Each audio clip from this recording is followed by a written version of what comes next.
ربنا لك الحمد حمدا كثيرا طيبا مباركا فيه ربنا لك الحمد كما ينبغي لجلال وجهك وعظيم سلطانك আল্লাহ তাআলা আজিম আস্তরা ফাউন্ডেশনের আজকের এই ইসলামী মহা সম্মেলনকে কবুল করুন। আজকের প্রোগ্রাম চতুর্থ বার্ষিকী, এর মানে বিগত ৩ বছর এখানে আরো সম্মেলন হয়েছে। যারা এই আয়োজন করে থাকেন মহান আল্লাহ তাআলা তাদেরকে মাফ করে দেন। আপনারা যারা দূরদারাজ থেকে বয়ান শুনতে এসেছেন, মা বোনেরা পর্দার অন্তরাল থেকে বয়ান শুনতে পাচ্ছেন, আল্লাহ তাআলা আমি সহ এই মাহফিল সকলের জন্য হেদায়েতের জরিয়া বানিয়ে দিন। ১৫০০ বছর আগে যখন এই কোরআন নাজিল হলো পৃথিবীতে, পৃথিবীর মানুষ জিহালাত, মূর্খতা, অজ্ঞতার আধারে নিমজ্জিত ছিল। মানুষের মানবিকতা হারিয়ে পশুত্ব মানব সমাজে বিস্তার করছিল। মানুষ এতটা শিরক, বেদাত, কুফর, জুলম, অত্যাচার, অনাচার, দুর্নীতি, অসামাজিক কার্যকলাপে এমনভাবে জড়িয়ে পড়েছিল, মানুষের ভেতর থেকে আল্লাহ রব্বুল আলামিনের বিশ্বাস এবং আস্থা অন্তর থেকে শয়তান এমনভাবে সরিয়ে দিয়ে অনেক দূরে ঠেলে দিয়েছিল। মানুষেরা কত বড় জাহেল হলে মানুষেরা উলঙ্গ হয়ে জামা কাপড় ছাড়া বাইতুল্লাহ শরীফ তোয়াফ করত। কত বড় জাহেল হলে নিজের কন্যা সন্তানকে জীবন্ত মাটির নিচে পুঁতে ফেলত। কতটা জাহেল হলে মানুষ জীবন্ত মানুষের, মেয়ে মানুষের পেট চিরে বাচ্চা টেনে বের করে নিয়ে আসত। কতটা জাহেল হলে সামান্য ঝগড়াকে কেন্দ্র করে যুগের পর যুগ ধরে তারা ঝগড়া, বিবাদ, যুদ্ধ বিগ্রহের মধ্যে লেগেই থাকত। কতটা জাহেল এবং মূর্খ হলে যে প্রতিষ্ঠান আল্লাহ তাআলা পৃথিবীতে সর্বপ্রথম করেছেন মানুষের জন্য বাইতুল্লাহ, সেই বাইতুল্লাহর ভেতরে ৩৬০ খানা মূর্তি লোকেরা স্থাপন করেছিল। কতটা জাহেল হলে মানুষেরা আল্লাহকে বাদ দিয়ে দেব দেবী মূর্তির সামনে সেজদা দিয়ে নিজের ভালো মন্দের মাপকাঠি এবং ভালো মন্দের ফয়সালা মূর্তি করে বলে বিশ্বাস করে তার কাছে ফরিয়াদ করত। কতটা জাহেল হলে মানুষেরা মূর্তি কাঁধে নিয়ে ঘুরে বেড়াতো আল্লাহকে ভুলে গিয়ে। এমন একটি অন্ধকার সমাজের মধ্যে আল্লাহর নবী মুহাম্মদ রাসূলুল্লাহ সাল্লাল্লাহু আলাইহি ওয়াসাল্লামকে আল্লাহ তাআলা পাঠিয়ে দিলেন। তিনি নবুয়ত পাওয়ার আগে ৪০ বৎসর এই অন্ধকার সমাজে বসবাস করেছেন, কিন্তু কোনো আধার, কোনো কালিমা, কোনো পাপ, কোনো পঙ্কিলতা নবী করিম সাল্লাল্লাহু আলাইহি ওয়াসাল্লামের গায়ে আল্লাহ পাক লাগতে দেননি। সুবহানাল্লাহ বলতে ইচ্ছে করলো না। এর এক্সাম্পলটা এরকম দেওয়া যায়, আপনারা সিলেটের মানুষ বাইম মাছ চিনেন? এই মাছকে আপনারা কি মাছ বলেন? বাইম মাছ বলেন। এই বাইম মাছটা থাকে কাদার মধ্যে থাকে, এটাও অনেকে আপনারা জানেন। কিন্তু কাদার ভেতর থেকে বাইম মাছটা যদি লেজ ধরে টান দিয়ে উপরে উঠান, বাইমের গায়ে কি পরিমাণ কাদা পাওয়া যায়? একটু কাদা পাওয়া যায়। এই বাইম মাছের কাছ থেকে শিক্ষা গ্রহণ করেন। নবী করিম সাল্লাল্লাহু আলাইহি সাল্লাম এই কর্দমাক্ত সমাজে পৃথিবীতে এসেছিলেন। নবুয়ত পাওয়ার আগে 40 বছর তিনি কাদার মধ্যে ছিলেন, অন্ধকার সমাজের মধ্যে ছিলেন। বাইম মাছকে টান দিয়ে উঠালে যেমন তার গায়ে কাদার কোনো চিহ্ন খুঁজে পাওয়া যায় না, নবুয়ত পাওয়ার আগে থেকেই এই কর্দমাক্ত অন্ধকারাচ্ছন্ন পাপ পঙ্কিলতায় পরিপূর্ণ সমাজ ব্যবস্থার ভেতরে রাসূল পাক সাল্লাল্লাহু আলাইহি ওয়াসাল্লাম থাকার পরেও এক ফোঁটা কাদা, এক ফোঁটা কালিমা, একটা নাপাক, একটা গুনাহ আল্লাহ রসুলের গায়ে আল্লাহ পাক লাগতে দেন নাই। এটা শুধুমাত্র আল্লাহ রসুলের ক্ষেত্রেই এককভাবে নয়, বরং তামাম দুনিয়ার মধ্যে আল্লাহ রাব্বুল আমিন যত নবী রসুল পয়গাম্বর পাঠিয়েছেন সব নবী রসুলদেরকে আল্লাহ তাআলা আপন হাতে হেফাজত করেছেন, সকলকে আল্লাহ তাআলা মাসুম বানিয়ে রেখে দিয়েছিলেন। কোন নবীর গায়ে কোন কবিরা, সগীরা, জাহিরি এবং বাতিনি ইচ্ছায় কিংবা অনিচ্ছায় কোন গুনাহ আল্লাহ রাব্বুল আলামিন তার নবীদের গায়ে লাগতে দেন নাই, তার রাসূলদের গায়ে লাগতে দেন নাই। আপন ভাবে নিজের হাতে আল্লাহ তাআলা তাদেরকে হেফাজত করেছেন। জোরে বলেন সুবহানাল্লাহ। কারণ নবুয়ত এবং রিসালাত এটা ইলেকশনের মাধ্যমে হয় না। এলাকার জনগণ ভোট দিলেই নবী হওয়া যায় না। এলাকার মানুষ ভোট দিলে মেম্বার হওয়া যায়, চেয়ারম্যান হওয়া যায়, প্রধানমন্ত্রী হওয়া যায়, কিন্তু ইলেকশনের মাধ্যমে কোনোদিন নবী রসুল হওয়া যায় না। নবী রসুল আল্লাহ পাক যাকে পছন্দ করেন, মোহাব্বত করেন, তাকে আল্লাহ তাআলা নবী রসুল বানিয়ে দেন। ভালোবাসার পাত্রদের মধ্যে সর্বোচ্চ মাকাম যাদেরকে আল্লাহ পাক দিয়েছেন তাদেরকে আল্লাহ তাআলা নবী রসুল বানিয়ে দিয়েছিলেন। এবং সেই নবী রসুলদেরকে আল্লাহ তাআলা দুনিয়াতে তৎকালীন যুগের সুপ্রিম পাওয়ার দিয়ে পাঠিয়ে দিয়েছিলেন। কোন নবী রসুল তার জাতির কাছে বেইজ্জতি হবে এরকম আখলাক, এমন চরিত্র, এমন নাদানি অবস্থা আল্লাহ পাক পৃথিবীতে পাঠান নাই। সব নবী রসুলের তৎকালীন যুগের শ্রেষ্ঠ এবং সুপ্রিম পাওয়ার দিয়ে আল্লাহ পাক পাঠিয়েছিলেন। উদাহরণ দিয়া বলি আপনাদেরকে সহজে বুঝে নেন। হযরত ঈসা রূহুল্লাহ জালিলুল কদর একজন নবী। খ্রিস্টানরা যাকে আল্লাহর ছেলে বলে দাবি করে চিৎকার দিয়া বলেন নাউযুবিল্লাহ। কোরআনে কারীমের আয়াত হলো তার দলিল। আল্লাহ তাআলা বলেন ওয়াকালাতিন নাসারাল মাসীহু ইবনুল্লাহ।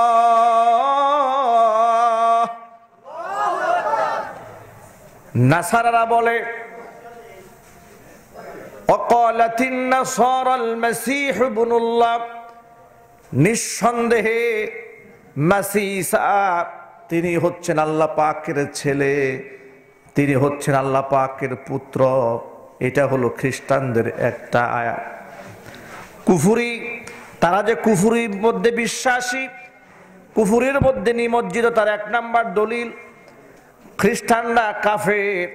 সেই ব্যাপারে আল্লাহ তাআলা কোরআনে কারীমের ভিন্ন আয়াতের মধ্যে বলেন লাকাদ কাফারাল্লাযীনা ক্বালু ইন্নাল্লাহা হুয়াল মাসীহু ইবনু মারইয়াম। যারা বলে ইন্নাল্লাহা হুয়াল মাসীহু ইবনু মারইয়াম, নিঃসন্দেহে মারিয়াম তো নয় ঈসা, মারিয়ামের ছেলে ঈসা সেই আল্লাহ, এই দাবি যারা করে আল্লাহ তাআলা বলেন আমি কসম করে বলি তারা কাফের হয়ে গেছে। খ্রিস্টানরা কাফের। কে বলছেন এ কথা? আরো জোরে বলুন। নাকি আমি বললাম? এটা কোথায় লেখা আছে? কোরআনে সূরা মাইদার মধ্যে লেখা আছে খ্রিস্টানরা কি? কাফের। গেল দুইটা আয়াত। 3 নম্বর আয়াত শুনেন। আল্লাহ তাআলা বলেন লাকাদ কাফারাল্লাযীনা ক্বালু ইন্নাল্লাহা সালিসু সালাসা। সাথে সাথে তারাও কাফের, যারা নাকি বলে যে আমি আল্লাহ তিনে মিলে একজন। এর মানে হলো তিনের সমন্বয়ে আল্লাহ। একজন হচ্ছে হযরত ঈসা, আরেকজন হচ্ছে তার মা মারিয়াম, আরেকজন হচ্ছে আমি আল্লাহ। এই তিনজন মিলে আমি আল্লাহ যারা বলে, খ্রিস্টানরা বলে। এই কারণে দেখবেন খ্রিস্টানদের যতগুলো উপাসনালয় আছে, গির্জা আছে, সেই জায়গায় যিশু খ্রিস্টের প্রতীক বানাইয়া তারা যিশু খ্রিস্টের সামনে মাথা নত করে। খ্রিস্টানদের বড়দিন ক্রিসমাস ডে 25শে ডিসেম্বর উদযাপিত হয়। এই ক্রিসমাস ডে বড়দিন উদযাপন উপলক্ষে বাংলাদেশের রাষ্ট্রীয় ছুটি ঘোষণা করা হয়। এই রাষ্ট্রীয় ছুটির ভেতরে খ্রিস্টানেরা বড়দিন উদযাপন করে এবং তাদের সাথে আনন্দ উদযাপন করার জন্য এদেশের বহু নামধারী মুসলমানেরা এই বড়দিন অনুষ্ঠান উদযাপন করে। কথা ঠিক কিনা? তার প্রমাণ হলো এবছর 25শে ডিসেম্বর আমার প্রোগ্রাম ছিল কক্সবাজার শহরে। আমি যখন কক্সবাজারে গেলাম, হোটেলে গিয়া উঠবো, হোটেলের ম্যানেজার যিনি আছেন বলেন, হুজুর হোটেলের একটা সিটও খালি নাই, সব বুক হয়ে গেছে। কক্সবাজারের কোনো সিট নাই, বেডে মানুষ শুয়ে আছে। এত মানুষ কক্সবাজারে, হাজার হাজার হোটেল, যেখানে একটা রুম খালি নাই, এত লোক সেখানে। ক্রিসমাস ডে উপলক্ষে ছুটি হয়েছে, মুসলমানের সন্তানেরা বড়দিন উদযাপন করতে গিয়ে আনন্দ করার জন্য কক্সবাজারে চলে গেছে। অসংখ্য মানুষ বড়দিন উদযাপন করে, অসংখ্য মানুষ বড়দিনকে শুভেচ্ছা দেয় এবং তারা এটাকে বলে এটা হচ্ছে ধর্মনিরপেক্ষতা। আবার এবং এটাও বলে যে এটা হচ্ছে অসাম্প্রদায়িক চেতনা। অসাম্প্রদায়িক চেতনা কি? যে আপনি মুসলমানের ঘরের সন্তান হয়ে খ্রিস্টানদের ধর্মীয় উৎসব, কুফরি অনুষ্ঠান আপনি শুভেচ্ছা দিবেন, এর নাম কি অসাম্প্রদায়িকতা? অসাম্প্রদায়িকতা বলতে আপনি কি বুঝালেন? হিন্দুরা পূজা করবে আর সেই দুর্গা উৎসবে আপনি গেট বানিয়ে দিবেন কিংবা দুর্গা পূজার শুভেচ্ছা জ্ঞাপন করবেন, এর নাম কি অসাম্প্রদায়িকতা? এই যদি হয় অসাম্প্রদায়িকতার পরিচয়, যদি এর নাম হয় অসাম্প্রদায়িকতা, তাহলে কোরআনের মাহফিলে কোরআন হাতে নিয়ে সকল ভাইদেরকে জানাই দিতে চায়, এরকম অসাম্প্রদায়িকতা হওয়া মানে হচ্ছে কাফের হয়ে যাওয়া। জোরে বলেন কথা ঠিক কিনা? আজকে আমার দেশের রাজনৈতিক দলের নেতা কর্মীরা হিন্দুদের পূজা যখন শুরু হয়ে যায়, রাজনৈতিক ব্যানারে বিভিন্ন রাস্তার মোড়ে মোড়ে দুর্গা পূজার শুভেচ্ছা জ্ঞাপন করে মুসলমানের সন্তানেরা। এগুলা বোধহয় সিলেটে নাই, এগুলো বোধহয় সিলেটে নাই, আছে কিনা? আছে, সারা দেশ জুড়ে আছে। এই কালচার দিন দিন বাড়তেছে, বাড়ছে। এমনকি কোনো কোনো রাজনৈতিক নেতা পূজা মণ্ডপ নিজের পকেটের টাকা দিয়ে। আবার বলা হয় ধর্ম যার যার উৎসব সবার, এই স্লোগানটা একটা কুফরি স্লোগান ছাড়া আর কিছুই নয়। আমি আপনাদেরকে বলি, কথাটা যদি এইরকম হয়, চাকরি যার যার আর বেতনটা সবার, মানা যাবে? আমার কথা আপনারা বুঝতে পারতেছেন? চাকরি যার যার বেতনটা সবার, মানা যাবে? বউ যার যার অধিকার সবার, মানা যাবে? এটাও মানা যাবে না। জমিন যার যার ফসল সবার, মানা যাবে? এর মানে জমিন যার, ফসল তার, চাকরি যার, বেতন তার, পরিশ্রম যার, অধিকার তার, ধর্ম যার, উৎসব তার। কথা ঠিক কিনা জোরে বলে? ধর্ম যার যার, উৎসব সবার হবে কেন? হিন্দু ধর্মে যেটা জায়েজ, আমার ধর্মে সেটা হারাম। ও যেটাকে যে কাজ করে সে উৎসাহ বোধ করছে, সেই কাজ আমি মুসলমানের সন্তানের জন্য কুফরি এবং শিরকি। তাহলে আপনি অসাম্প্রদায়িক চেতনার নামে দুই প্রান্তিক বিষয়কে, আসমান এবং জমিনের দূরত্বের বিষয়কে একাকার করার পারমিশন আপনারে কে দিয়েছে? কোন শয়তান দিয়েছে আপনাকে? আজকে বাংলাদেশে ধর্মনিরপেক্ষতার স্লোগানের নামে কাফের বেঈমানদের আনন্দ এবং শিরকি অনুষ্ঠানে মুসলমানদেরকে যাওয়ার জন্য হাজারো পোস্টার লিফলেট বিলি করা হয়। এমনটি নেতৃবৃন্দরা বয়ান করতে থাকেন যে কোনো দেব দেবীর সমালোচনা করা ঠিক নয়, কারণ কার মধ্যে কি ক্ষমতা আছে তা তো বলা যায় না। এ কথা যদি কোনো নেতা নেত্রী বলে তার ঈমান থাকবে? আর আস্তে করে বলেন, ঈমান থাকবে? দেব দেবীর কি আদৌ ক্ষমতা আছে? যারা বলেন নাই মনে হয় একটু একটু সন্দেহ আছে। তার চিৎকার দিয়ে বলেন না, দেব দেবীর ক্ষমতা আছে? সকল ক্ষমতার মালিক কে? আরো জোরে শাহাদাত আঙ্গুলি উঁচা করেন। এবার চিৎকার দিয়ে বলেন, ক্ষমতার মালিক কে? হাত নামান। তাহলে এতক্ষণে বুঝতে পেরেছেন আপনারা, দেব দেবী বলতে যা কিছু দুনিয়ার মধ্যে আছে, যত মানুষ আছে, গাছপালা আছে, কীট পতঙ্গ আছে, কোনো কিছুর ক্ষমতা নাই। একমাত্র ক্ষমতার মালিক আল্লাহ রাব্বুল আলামিন। ইন্নাল্লাহা আলা কুল্লি শাইইন কাদির। এই ঈসা রূহুল্লাহ, যাদেরকে খ্রিস্টানেরা আল্লাহ মনে করে, সেই ঈসা আলাইহিস সালাতু ওয়াস সালাম কোনদিন নিজের বরত্বের কথা মানুষের সামনে প্রকাশ করেন নাই, প্রচার করেন নাই। তার দলিল কোরআন। দেখেন আল্লাহ পাক কি বলছেন ঈসা সম্পর্কে। আল্লাহ পাকের বক্তব্য কত স্পষ্ট এবং কত সুন্দর। সূরা আলে ইমরানে আল্লাহ তাআলা বলেন, وَرَسُولًا إِلَى بَنِي إِسْرَائِيلَ أَنِّي قَدْ جِئْتُكُمْ بِآيَةٍ مِّن رَّبِّكُمْ أَنِّي أَخْلُقُ لَكُم مِّنَ الطِّينِ كَهَيْئَةِ الطَّيْرِ فَأَنفُخُ فِيهِ فَيَكُونُ طَيْرًا بِإِذْنِ اللَّهِ وَأُبْرِئُ الْأَكْمَهَ وَالْأَبْرَصَ وَأُحْيِي الْمَوْتَى بِإِذْنِ اللَّهِ। আমার বন্ধুগণ, ঈসা রূহুল্লাহ বলেন, ঈসা আলাইহিস সালাম সম্পর্কে আল্লাহ তাআলা কোরআন শরীফে বলেন, ওয়া রাসূলান ইলা বানি ইসরাঈল, আমি বনি ইসরাইল সম্প্রদায়ের কাছে আমার নবী ঈসা রূহুল্লাহকে পাঠায়া দেব। সে বনি ইসরাইল সম্প্রদায়ের লোকদেরকে এই কথা বলবে, কাইলান লাহুম, বলবে, আন্নী কদ জিতুকুম বিআয়াতিম মির রাব্বিকুম, আমি তোমাদের রব আল্লাহর পক্ষ থেকে কিছু নিদর্শন নিয়ে এসেছি, যাতে করে তোমরা বুঝতে পারো আল্লাহ তাআলা আমাকে নবী বানিয়েছেন, রসুল বানিয়েছেন।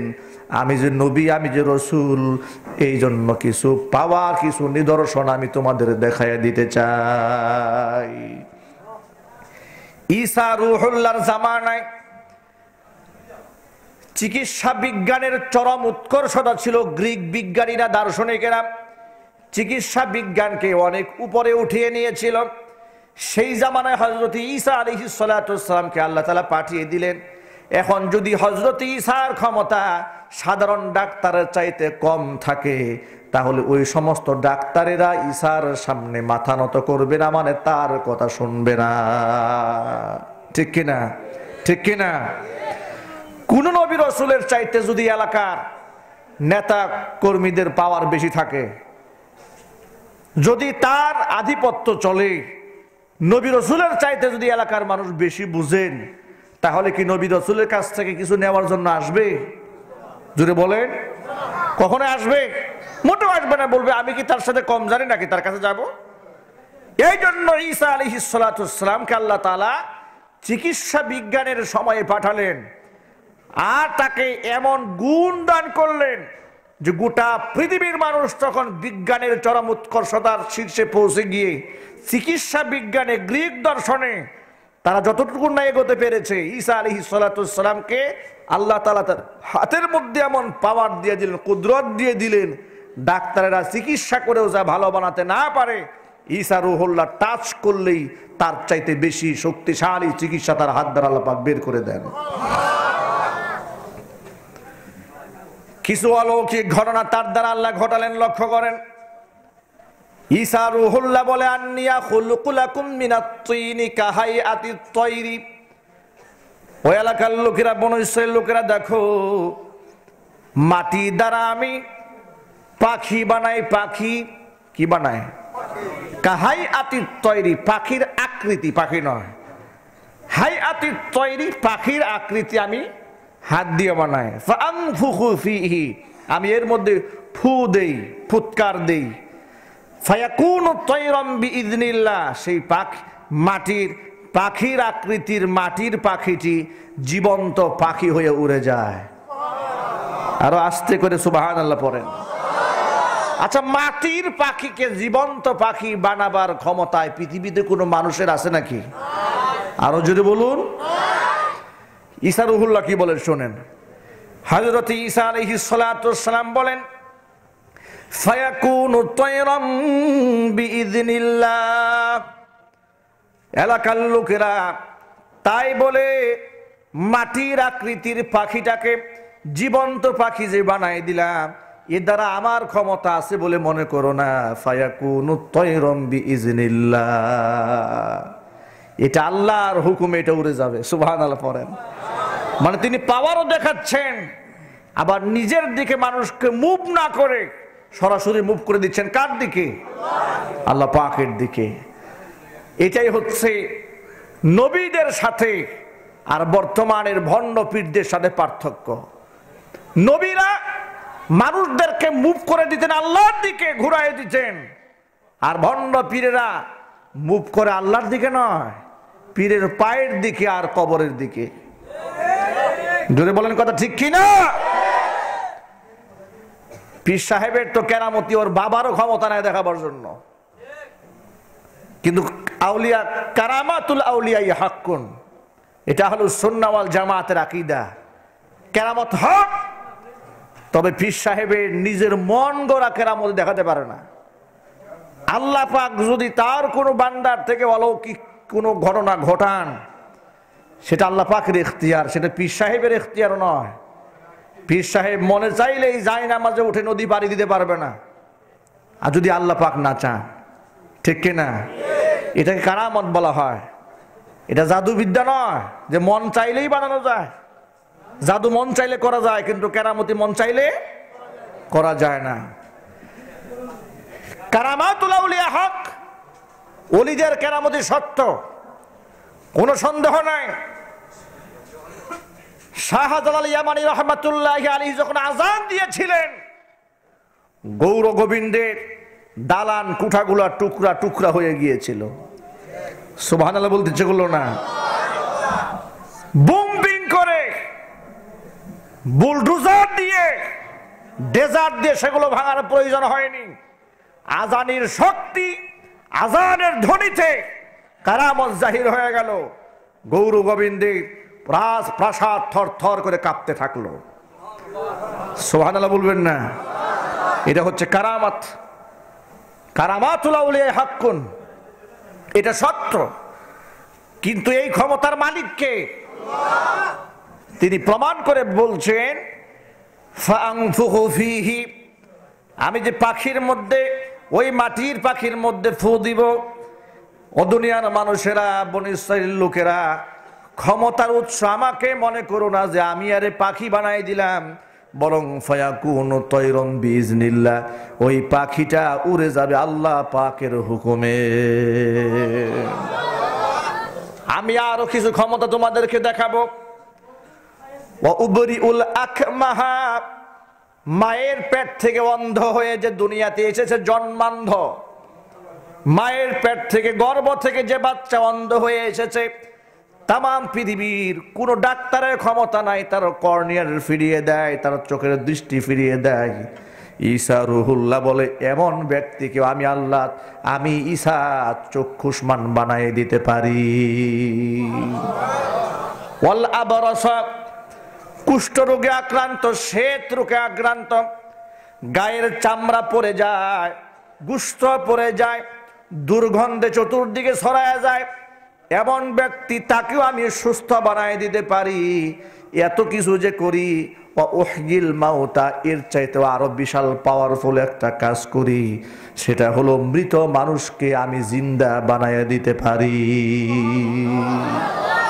তবে ওয়াহয়িল মাউতা বিইজনিল্লাহ, যা বলছি মৃত মানুষকে জিন্দা বানায়া দেওয়া, আর মাটির পাখিকে জীবন্ত পাখি বানায়া দেওয়া, কুষ্ঠ রোগীকে পরিপূর্ণ সুস্থ বানিয়ে দেওয়া, মায়ের পেট থেকে জন্মান্ধ হিসেবে দুনিয়াতে যে আসে তাকে সুস্থ বানায়া দেওয়া, এগুলা কোনো কিছু আমার কেরামতি, আমার কুদরত নয়, আমার ক্ষমতা নয়, এই সব কিছু হলো বিইজনিল্লাহ। এসব হচ্ছে কার ইশারায়? আবার বলেন, আল্লাহ পাকের ইশারায়। আজকে আমাদের দেশে দেখবেন মাজারের ব্যবসা আর উরসের ব্যবসা গরম কত। এগুলা বোধহয় সিলেটে নাই। মাজার এবং উরস, এগুলোর ব্যবসা এত গরম, মনোবাঞ্ছনা যদি পূর্ণ না হয় তাহলে মানুষকে বলা হয় যে বাচ্চা হয় না, বলে হয় না। অমুক বাবা আছে, বাবার কাছে ছাগল নিয়ে যাও, একটা মান্নত করো, বাচ্চা চলে আসবে। বাবার নামে ছাগল মান্নত করলো, গরু মান্নত করেছে, গাভী মান্নত করেছে, ছুটেছে বাবার মাজারের দিকে। বাবার কাছে গিয়ে এমন কান্না শুরু করেছে, দেখেন অনেক মাজারে লেখা থাকে সেজদা দেওয়া হারাম, লেখা থাকে না? কে শুনে কার কথা? কে শুনে কার কথা? সেজদা দিচ্ছে, ইচ্ছা মতো মাজারে সেজদা দিচ্ছে। আবার যদি আমরা বিরোধিতা করি তাহলে আমাদের ব্যাপারে অভিযোগ তোলা হয় যে আমরা আল্লাহর ওলিদের দুশ্মনী করি, আমরা নাকি ওলির দুশ্মন। আমি বলি শোনেন, ওলির দুশ্মন তো আমরা নই, আল্লাহর ওলির মাজারকে সেজদার জায়গা বানিয়ে ব্যবসা করে যারা টাকা ইনকাম করছে, খোদার কসম তারাই আল্লাহর ওলিদের চূড়ান্ত দুশ্মন এবং বেয়াদব ছাড়া কিচ্ছু নয়। আমরা আল্লাহর ওলিদের দুশ্মন হতে যাব কেন? আমরা তো কোরআন হাদিস পড়েছি, হাদিসে কুদসির মধ্যে এসেছে, আল্লাহর রাসূল বলেন, আল্লাহ পাক বলেন, মান আদালি ওয়ালিয়ান ফাকাদ আযানতুহু বিল হারবি, কেউ যদি আমার ওলির সাথে দুশ্মনী করে আমি আল্লাহ তার বিরুদ্ধে যুদ্ধের ঘোষণা দিয়ে দেই। আল্লাহর ওলিদের বিরোধী তো আমরা নই, এই জন্য আল্লাহর ওলিরা যা করতে বলেছে আমরা তাই করি। আল্লাহর ওলিরা মুখে দাড়ি নিয়ে, মাথার মধ্যে টুপি দিয়া 5 ওয়াক্ত নামাজ আদায় করতেন, আমরা নামাজ আদায় করি। আমরা সৎ জীবন যাপন করি, আমরা আমাদের স্ত্রীদেরকে পর্দায় রাখি, আমার সন্তানদেরকে কোরআন ও সুন্নাহ শেখাই। তাহলে আমরা কেমনে আল্লাহর ওলির বিরোধী হলাম? বরং যারা ওলির নাম বিক্রি করে গাজার ব্যবসা জমিয়েছে, নিঃসন্দেহে তারাই আল্লাহর ওলির দুশ্মন ছাড়া কিছু নয়। ঠিক কিনা? আমার প্রিয় বন্ধুগণ, এবার শোনেন তাহলে। ঈসা রুহুল্লাহ বলেন, ফায়াকুনু তায়রাম বিইذনিল্লাহ, পাখি উড়ে যাবে আল্লাহর ওয়ার্ডারে, আল্লাহর হুকুমে, আল্লাহর ইশারায়। ওয়া উহয়িল মাউতা বিইذনিল্লাহ ওয়া উনাব্বিউকুম বিমা তাকুলুনা ওয়া মা তাদখিরুনা ফি বুয়ুতিকুম ইন্না ফি যালিকা লাআয়াতাল লাকুম ইন কুনতুম মুমিনিন।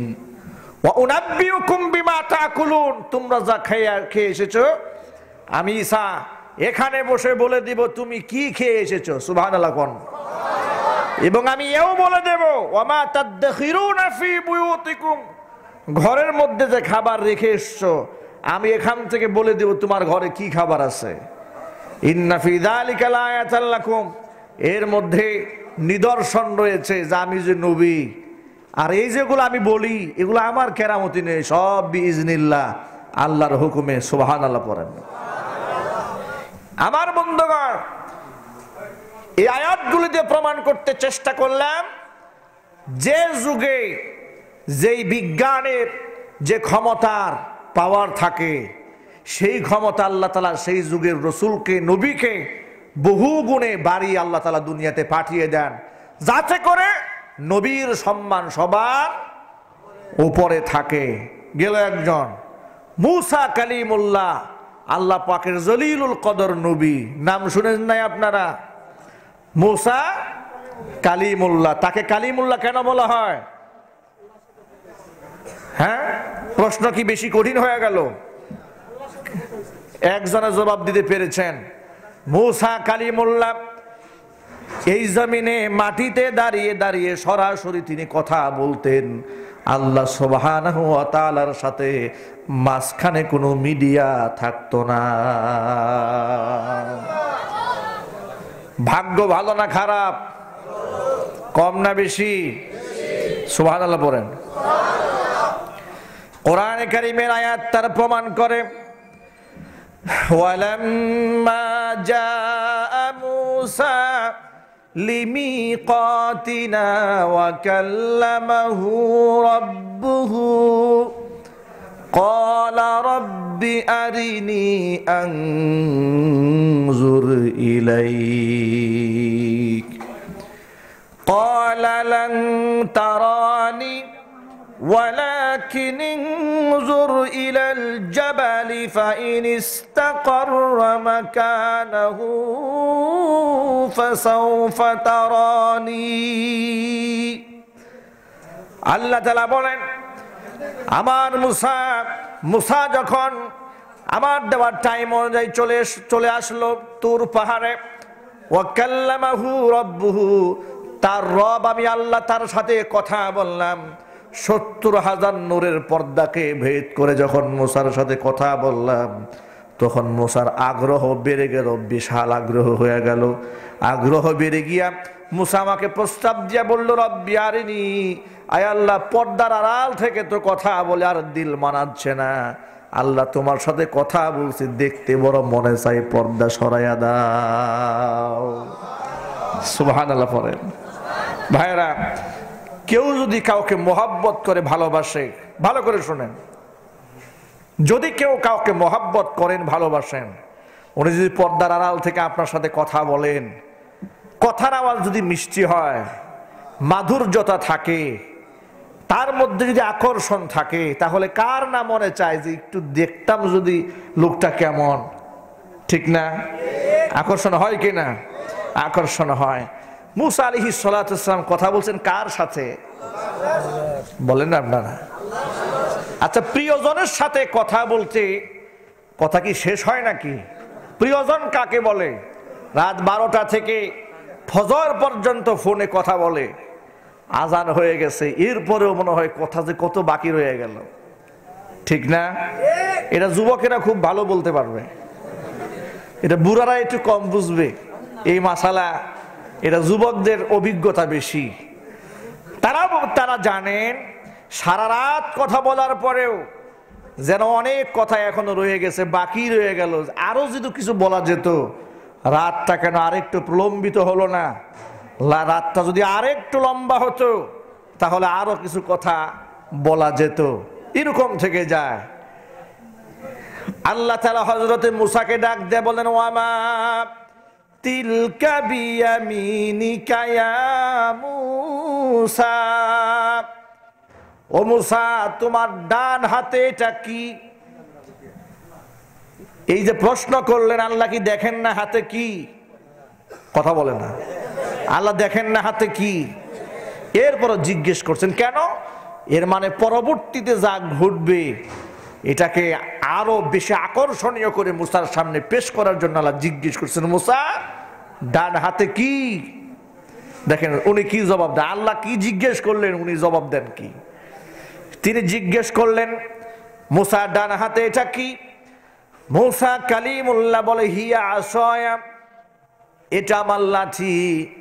আতাওয়াক্কাউ আলাইহা ওয়া আহুশু বিহা আলা গনামি ওয়া লিয়া ফিহা মাআরিবু উখরা। আমার হাতে এটা লাঠি।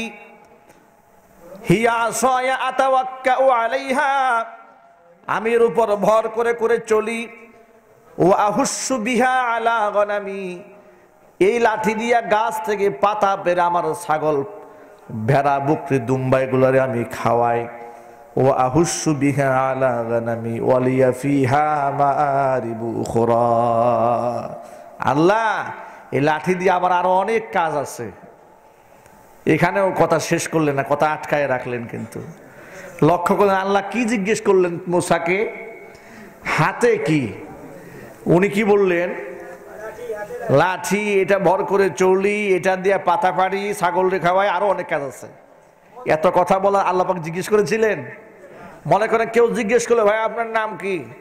আপনি বললেন আমার নাম আব্দুল সালাম, আমার বাবার নাম আব্দুল কাদের, আমার দাদার নাম আব্দুর রহিম, আমার চাচার নাম কেরামত আলী, অনেকগুলো আপনি বললেন। বললেন আরো অনেক কিছু পরিচয় আছে, পরে বলবো।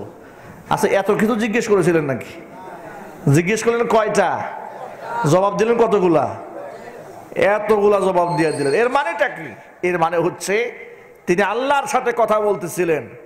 তা আল্লাহর সাথে কথা বলতে কার না মনে চায়? এত মজা লাগতেছে, তিনি চাচ্ছিলেন না কথা এখানে শেষ হোক, তিনি চাচ্ছিলেন এই কথাটা আরেকটু লম্বা হয়ে যাক। সুবহানাল্লাহ। আমার বন্ধুগণ, আল্লাহ তাআলা বলেন, মুসা তোমার হাতের মধ্যে কি? মুসা বলে লাঠি।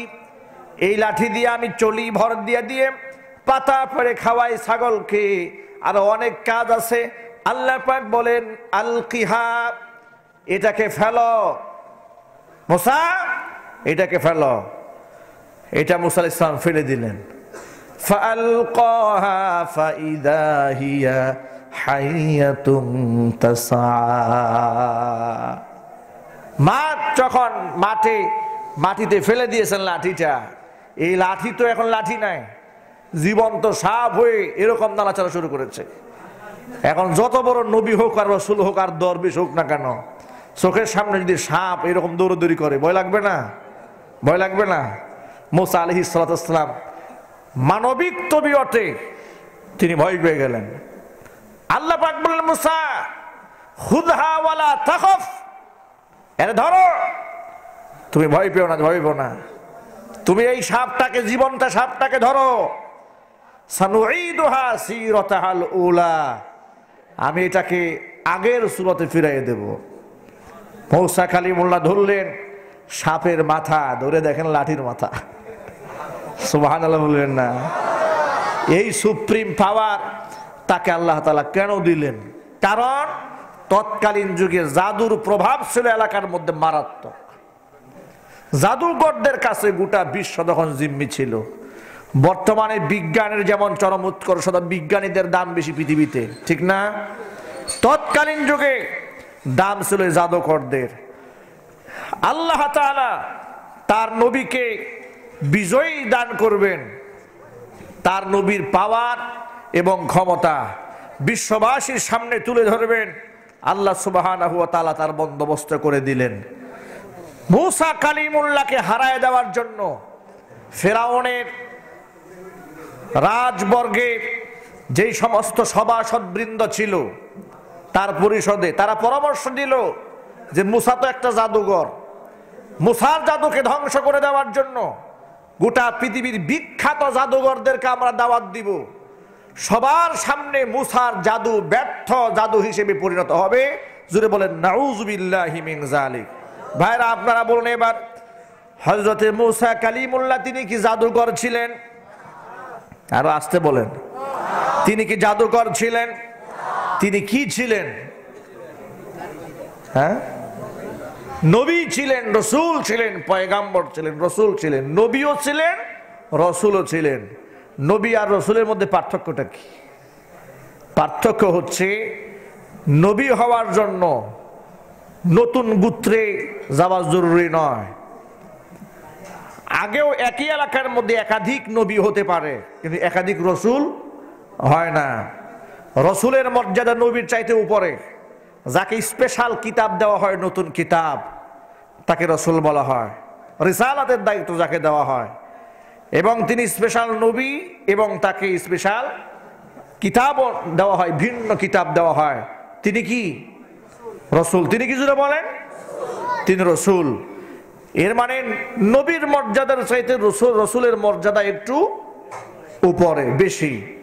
মুসা আলাইহিস সালাতু ওয়াস সালাম নবীও ছিলেন, আবার রসুলও ছিলেন। তিনি জাদুকর ছিলেন? জাদুকর ছিলেন না। দেখেন, লক্ষ্য করেন, হযরতে মুসা কালিমুল্লাহকে সকল মানুষের সামনে তার এই ক্ষমতা, তার এই মুজিজাকে ব্যর্থ পরিণত করে দেওয়ার জন্য ফেরাউনের সভাসদবৃন্দ যারা ছিল পরামর্শ দিল, বিশ্বের শ্রেষ্ঠ জাদুকরদেরকে আমরা জমা করব, তারা জাদু প্রদর্শনী করবে। তাদের জাদুর সামনে মুসার জাদু টিকবে না। অনেক লম্বা কথা। এবার জাদুকররা আসলো। আসার পরে মুসা কালিমুল্লাহর কাছে এসেছে। বিশাল অনুষ্ঠান, হাজার হাজার মানুষ জড়ো হয়েছে। জাদুকরদের সংখ্যা ছিল 70,000। কত হাজার? 70,000 যদি জাদুকরই থাকে, দর্শক কত? চিন্তা করেন। মনে করেন একটা স্টেডিয়াম, স্টেডিয়ামের মধ্যে লোক থাকে কতজন? এই সংবাদ তো আপনারা জানা না, জীবন তো খেলা দেখেন না আপনারা, সব পরহেজগার, বেহেশত থেকে নেমে আসছেন আপনারা সবাই, জান্নাতে জুব্বা গায়ে দিয়ে। একটা গ্যালারিতে ধরেন 20,000, 30,000, 50,000 গ্যালারিতে লোক থাকে। গ্যালারির লোক যদি 50,000 থাকে, গোটা গ্যালারি তখন থমথমায় কাঁপতে থাকে, তাদের হই হুল্লোড়ে, ঠিক কিনা? মুসা কালিমুল্লাহর জাদু প্রদর্শন, মুসা কালিমুল্লাহকে ব্যর্থ করার জন্য জাদুকররা আসলো। শুধু জাদুকরদের সংখ্যাই ছিল 70,000। তাহলে দর্শক কত? লক্ষ লক্ষ দর্শক জড়ো হয়েছে মুসা আলাইহিস সালাতু ওয়াস সালামকে দুর্বল প্রমাণ করার জন্য। ফেরাউন আনুষ্ঠানিক ঘোষণা দিয়েছে। ফেরাউনের আনুষ্ঠানিক ঘোষণার সামনে মুসা কালিমুল্লাহ হাজির হয়ে গেলেন। 70,000 জাদুকর এসে হাজির হয়ে গেল। জাদুকরেরা হযরতে মুসা কালিমুল্লাহকে ডাক দিয়ে কি বলেন? কোরআনে কারীম থেকে শুনেন, আল্লাহ সুবহানাহু ওয়া তাআলা কত সুন্দর করে বলেন, ক্বালু ইয়া মুসা ইম্মা আন তুলকিয়া ওয়া ইম্মা আন নাকুনা আউওয়ালা মান আলকা। মুসা, তুমি কি তোমার প্রদর্শনী আগে করবে নাকি আমরা আগে করব? মুসা কালিমুল্লাহ বলে, ক্বালা বাল আলকু, বরং আমি প্রদর্শনী করার আগে তোমরা তোমাদের জাদু প্রদর্শন করো। ফাইদা হিবালুহুম ওয়া ইসিয়ুহুম ইউখায়্যালু ইলাইহি মিন সিহরিহিম আন্নাহা তাসআ। জাদুকরেরা তাদের হাতের লাঠি এবং রশিগুলা ছেড়ে দিল। এখানে কথা উজ্জ আছে, ফাআলকাউ হিবালাহুম ওয়া ইসিয়াহুম। এই কথাটা আল্লাহ পাক এখানে উজ্জ রেখেছিলেন। আরবি ধারা ভাষ্যে মাঝে মাঝে শব্দ উজ্জ থাকে, অনুল্লেখিত থাকে। যখন তাদের হাতি, তাদের লাঠি এবং তাদের রশিগুলা ছেড়ে দিল, ইউখায়্যালু ইলাইহি, মুসার চোখের মধ্যে ভেলকি লেগে গেল। কি লাগলো? ভেলকি। কারণ জাদু তো ভেলকি, জাদু কি? ভেলকি। ভেলকি লাগলো। জাদুর কারণে মুসা কালিমুল্লাহ দেখতেছিলেন, সমস্ত গ্যালারি ভরা দর্শকেরা দেখতেছিল 70,000 লাঠি আর রশিগুলা 70,000 সাপ হয়ে গেছে। এরকম করে নাড়াচাড়া করছে, হাজার হাজার সাপ, এগুলা খালি এরকম এরকম নাড়াচাড়া করছে। এই অবস্থা দেখে কার না ভয় লাগবে বলেন? এতগুলো সাপ যদি মুসার দিকে ধেয়ে আসে, মুসার ভয় লাগবে না? মুসা আলাইহিস সালাতু ওয়াস সালাম ভয় পেয়ে গেলেন। আল্লাহ রাব্বুল আলামিন কি বলেন শুনেন। আল্লাহ সুবহানাহু ওয়া তাআলা বলেন কুলনা লা তাখাফ ইন্নাকা আনতাল আ'লা ফাআওজাসা ফি নাফসিহি খীফাতাম মূসা।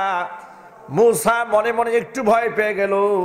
আমি মূসাকে বললাম মূসা ইন্নাকা আনতাল আ'লা, তুমি ভয় পেও না, ভয় পেও না, নিঃসন্দেহে বিজয়ের মালা তোমার গলার মধ্যে উঠবে,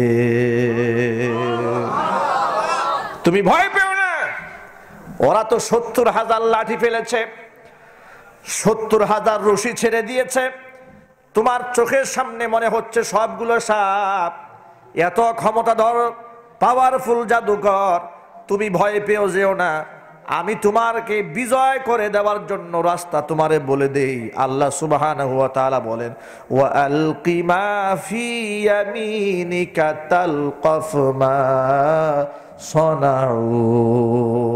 মূসা ওয়া আলকি মা ফি ইয়ামিনিক, তোমার সেই ডান হাতের সেই লাঠিটা ছাড়ো আরেকবার, যেটা তুমি আগে ছাড়ছিল না একবার।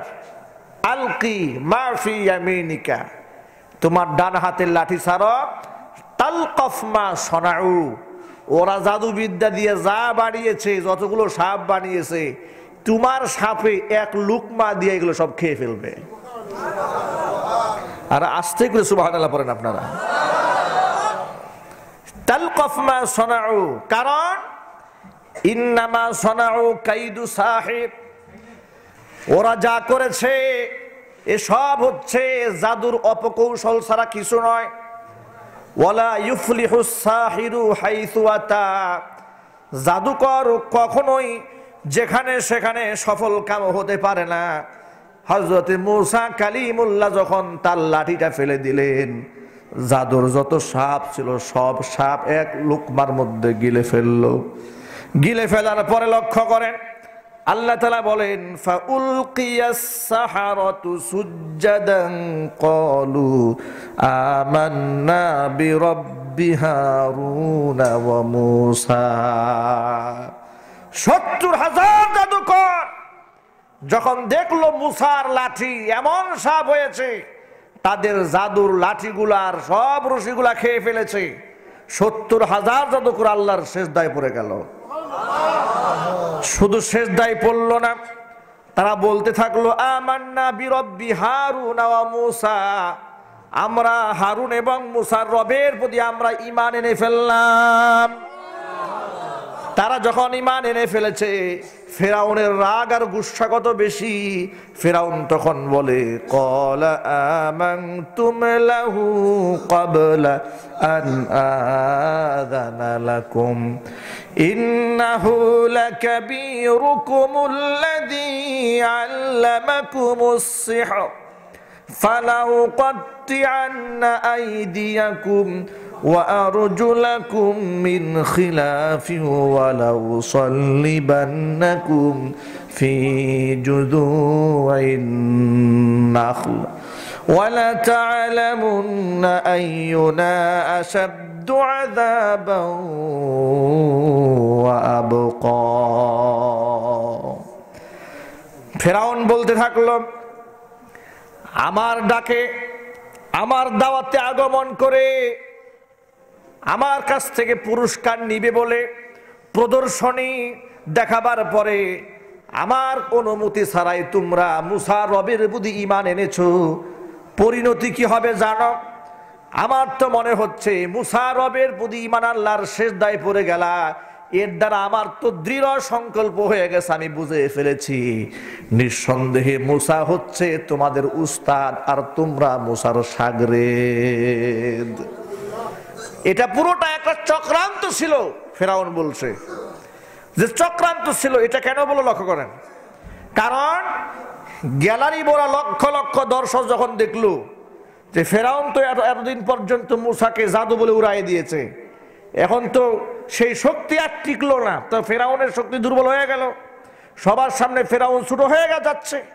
এই কৌশলটাকে ভিন্ন খাতে প্রবাহিত করে দেওয়ার জন্য সে বলল যারা এসেছে সব হচ্ছে চক্রান্ত, এসব হচ্ছে মূসার শাগরেদ, আমার কাছ থেকে ক্ষমতা দখল করার জন্য এরা একটা কুটো কৌশল এঁটেছে। জুড়ে বলেন নাউযুবিল্লাহি মিন যালিক। এখন বলছি যে আমার পারমিশন ছাড়া তোমরা যে মুসার রবের প্রতি ঈমান এনেছো, তোমাদের পরিণতি কি হবে শোনো। ফালাউ কাত্তিআন্না আইদিয়াকুম ওয়া আরজুলাকুম মিন খিলাফিন, তোমাদেরকে আমি ক্রস করে হাত পা কেটে দেব।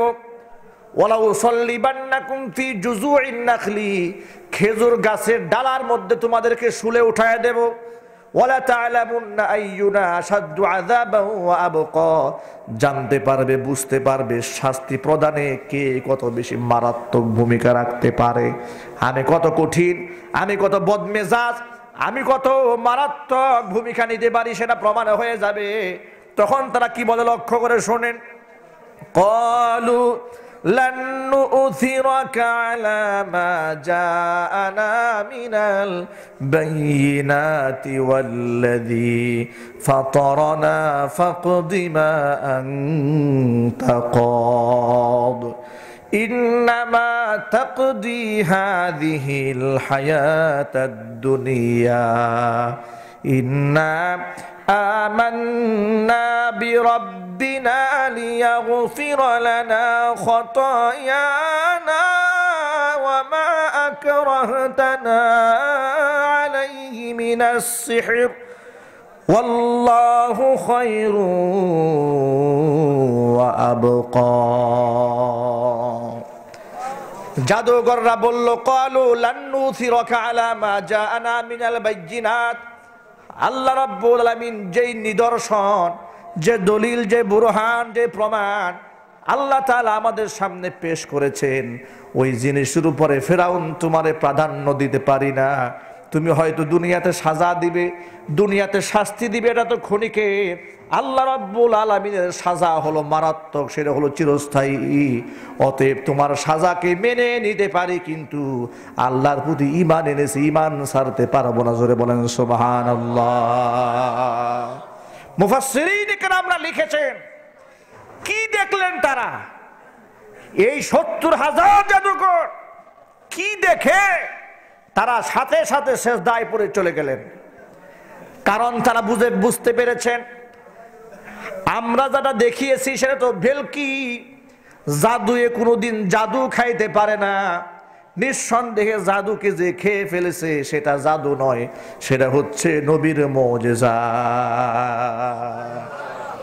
মুফাসসিরিন কেরামরা আরেকটা কথা লিখেছেন, তাদের সামনে আল্লাহ রাব্বুল আমিন জান্নাতের নাজ নিয়ামত এক মুহূর্ত দেখায় দিয়েছিলেন।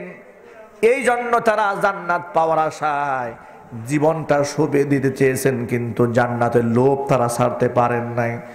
আবার জাহান্নামও দেখিয়ে দিয়েছিলেন একটা ঝলক। জাহান্নামের সেই ভয়াবহ দৃশ্য দেখার পরে কলিজার মধ্যে এমন ভয় ঢুকে গেছে যে আমরা জীবন দিয়ে ফেলবো, তারপরে ঈমান ছাড়বো না। ঈমান ছাড়লে ওই জাহান্নামের আগুনের মধ্যে ঢুকতে হবে। এই জন্য একসাথে ৭০,০০০ জাদুকর মুসার আল্লাহর প্রতি ঈমানে তারা মুসলমান হয়ে যায়। জোরে বলেন সুবহানাল্লাহ। ভাইরা, প্রত্যেক যুগে যুগে প্রত্যেক নবী রাসূলকে তৎকালীন যুগের শ্রেষ্ঠ নেতা হিসেবে সুপ্রিম পাওয়ার দিয়ে, সুপার কোয়ালিটি দিয়ে আল্লাহ তাআলা দুনিয়াতে পাঠিয়েছিলেন। সবার শেষে যিনি আসলেন তিনি আমার আপনার নবী, বিশ্ব নবী মুহাম্মদুর রাসূলুল্লাহ সাল্লাল্লাহু আলাইহি ওয়াসাল্লাম। তিনি যেই যুগে আসলেন সেই যুগে আরবি সাহিত্যের বিরাট বড় চলমান প্রভাব ছিল আরবি সাহিত্যের। আল্লাহর নবীকে আল্লাহ তাআলা এমন কোরআন নাজিল করে দিলেন, সকল কবির কাব্য আর গদ্য পদ্য যা ছিল গোটা পৃথিবীতে আরবি ভাষায়, সব ভাষাকে হার মানায় দিল আল্লাহ পাকের ৩০ পারা কোরআন। নবী যখন কোরআন তিলাওয়াত করতেন, কাফের বেঈমান যারা হুজুরকে মারার জন্য পরিকল্পনা করত, তারাও রাতের বেলায় ঘুমাতে পারতো না। নবীর জবান থেকে কোরআন শোনার জন্য চুপি চুপি দাঁড়ায় দাঁড়ায় হুজুরের মুখ থেকে কোরআন শোনার জন্য সারা রাত দাঁড়ায় থাকতো। কোরআন হচ্ছে সেই মুজিজা। আজকে মুসলমানদের কপালে এই জন্য পুড়েছে জানেন?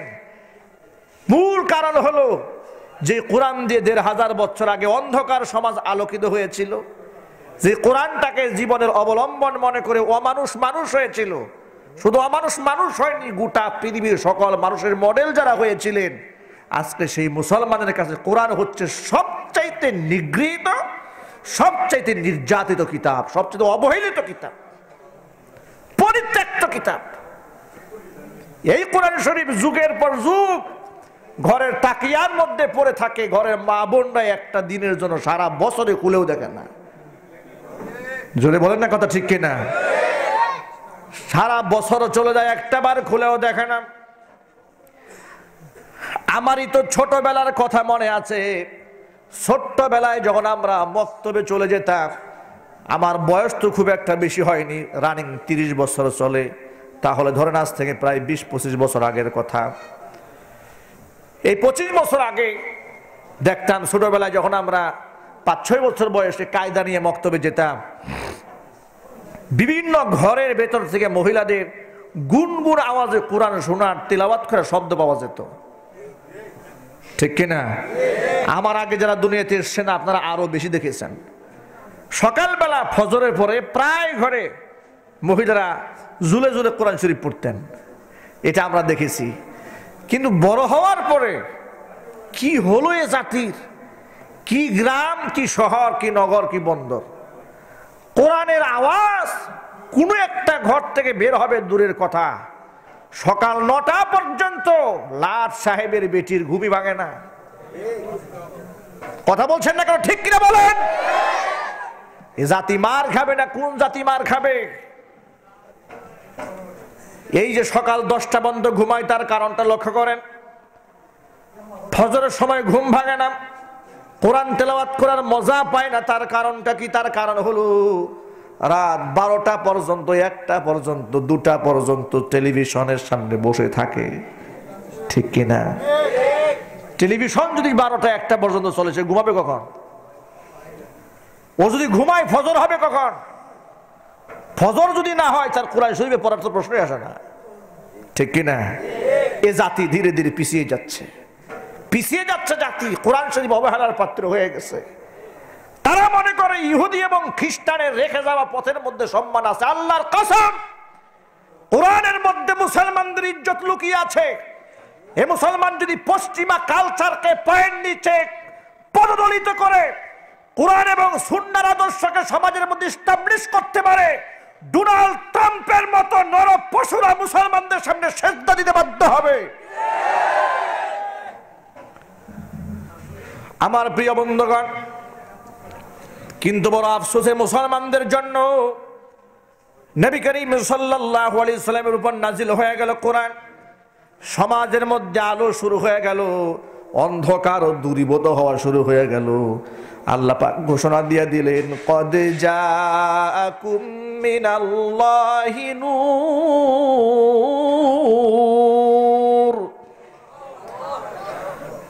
কদ জাআকুম মিনাল্লাহি নূর ওয়া কিতাবুম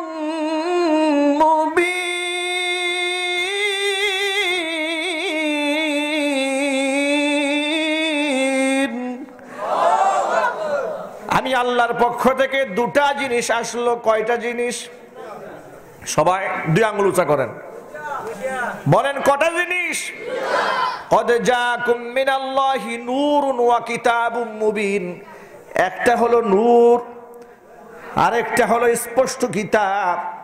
নূর বলতে মুহাম্মদ সাল্লাল্লাহু আলাইহি সাল্লামকে আল্লাহ তাআলা বললেন নূর।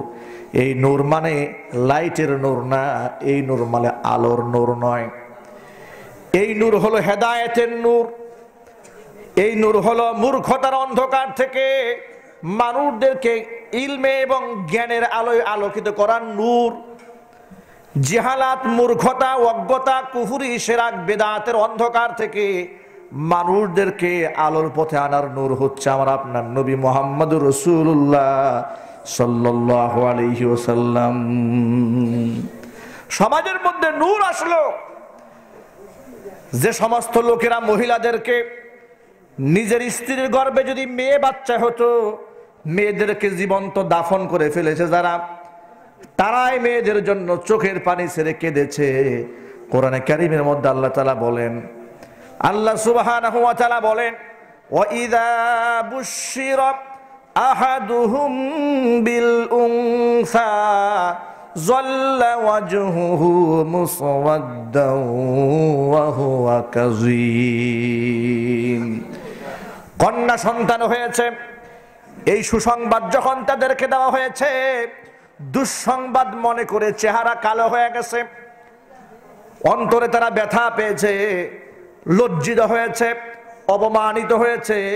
তারা মনে মনে চিন্তা করলো, ইয়াতাওয়ারা মিনাল কওমি মিন সুই মা বুশশিরা বিহি আয়ুমসিকুহু আলা হুনিন আম ইয়াদুসসুহু ফিত তুরাব আলা সাআ মা ইয়াহকুমুন।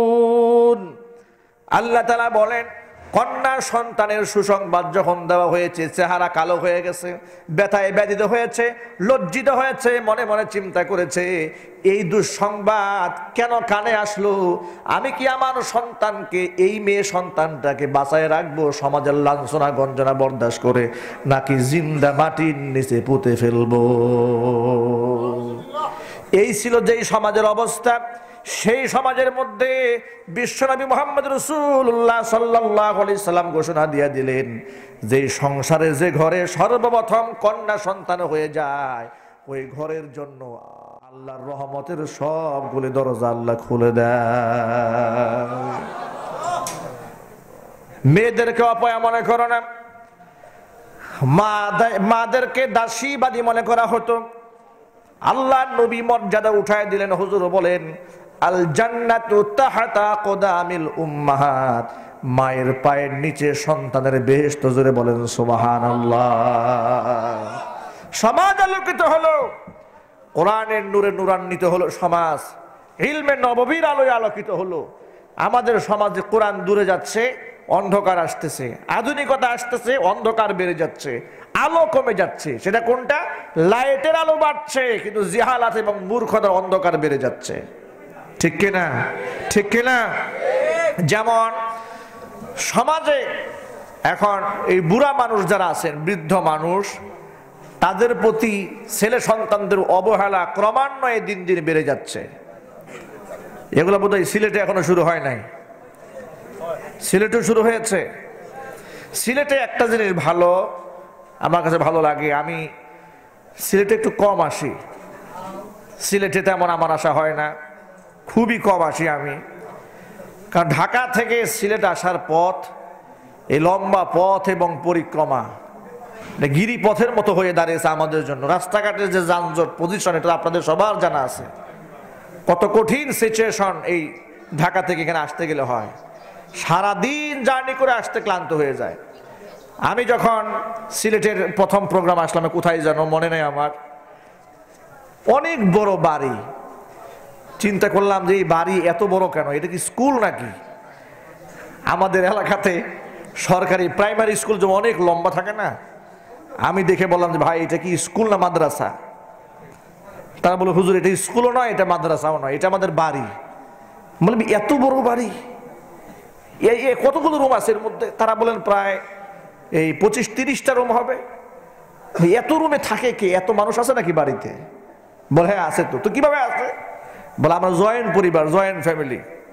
আমার মা, চাচি, এরপরে ভাই বারাদার সবাই মিলে একাকার হয়ে বড় লম্বা পরিবার থাকে। এর মধ্যে একটা মহব্বত, সৌহার্দ্যতা, ভ্রাতৃত্বতা, এগুলোর মধ্যে কাজ করে। আলহামদুলিল্লাহ পড়েন, আলহামদুলিল্লাহ পড়েন। এই একটা সুন্দর কোয়ালিটি আল্লাহ পাক আপনাদেরকে দান করেছেন। তবে এর মধ্যে একটা বিষয় লক্ষণীয়, সেটা কি? এই ভ্রাতৃত্ব, এই মহব্বত হিংসাত্মক পর্যায়ে যেন না যায়। এই মিল মহব্বত যেন দিনের খাতিরে, দিনে আলোয় আলোকিত হয়ে আল্লাহ পাক টিকায় রাখেন। তাহলে এর মধ্যে শান্তি থাকবে, সুখ থাকবে, সমৃদ্ধি থাকবে। ঠিক কিনা? শান্তি থাকবে। আর যদি দিনের আলোয় আলোকিত না থাকেন, এর মধ্যে হিংসা থাকবে, কলুষ থাকবে, মারামারি থাকবে, ঝগড়া থাকবে, বিবাদ থাকবে, হাজারো সমস্যা দেখা দেবে। আমি যেটা বলতে চাচ্ছিলাম, জয়েন্ট পরিবার হওয়ার কারণে হয়তো আপনাদের মুরব্বীদের কিছু সম্মান আছে, কিন্তু গোটা দেশের এবং পুরো পৃথিবীর ব্যাপক চিত্র হলো এরকম, আধুনিক শিক্ষার মান যত ডেভেলপ হচ্ছে, বয়স্ক মানুষের ইজ্জত এবং সম্মান ক্রমান্বয়ে তত নিচের দিকে চলে যাচ্ছে। তারা ভাবতে শুরু করেছে আমরা এখন লয়ার, ব্যারিস্টার হচ্ছি, ইঞ্জিনিয়ার হচ্ছি, প্রফেসর হচ্ছি, বিমানের পাইলট হয়ে যাচ্ছি, আমরা এখন রকেট দৌড়াবো, আমরা এখন কম্পিউটার ইঞ্জিনিয়ার হয়েছি। আমরা কি বুড়া বুড়ির পিছনে সময় দেওয়ার সময় আমাদের হাতে আছে নাকি? এখন সময় নাই, বৃদ্ধাশ্রমে পাঠিয়ে দাও। এই মুরব্বীদের সেবা করার সুযোগ আমাদের হাতে নাই। 5টা ছেলে থাকলে পিতামাতাকে আমাদের অঞ্চলে ঢাকা, সিলেট সহ বিভিন্ন এলাকায় ভাগ করা শুরু করে। বড় ছেলের কাছে 1 সপ্তাহ, ছোট ছেলের কাছে 3 দিন, এরপরে ছেলের কাছে 2 দিন, এভাবে ভাগ হয়ে যায়।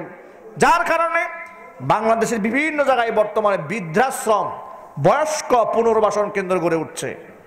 ঢাকা সিটিতেও বিভিন্ন জায়গায় নতুন নতুন হচ্ছে এগুলো, গাজীপুরে, মণিপুরে আছে, বাংলাদেশের বিভিন্ন অঞ্চলে এগুলো হয়ে যাচ্ছে। এই যে কালচার, বয়স্ক পুনর্বাসন কালচার, বৃদ্ধাশ্রমের কালচার, এটা মুসলিম সোসাইটির ভেতরে, এটা মুসলিম সমাজের মধ্যে এই অনুপ্রবেশ করানো, এটা ঘটানো, এটা কি ভালো লক্ষণ নাকি খারাপ লক্ষণ? ভালো লক্ষণ না খারাপ লক্ষণ? অথচ এটা তো কাঙ্ক্ষিত ছিল না।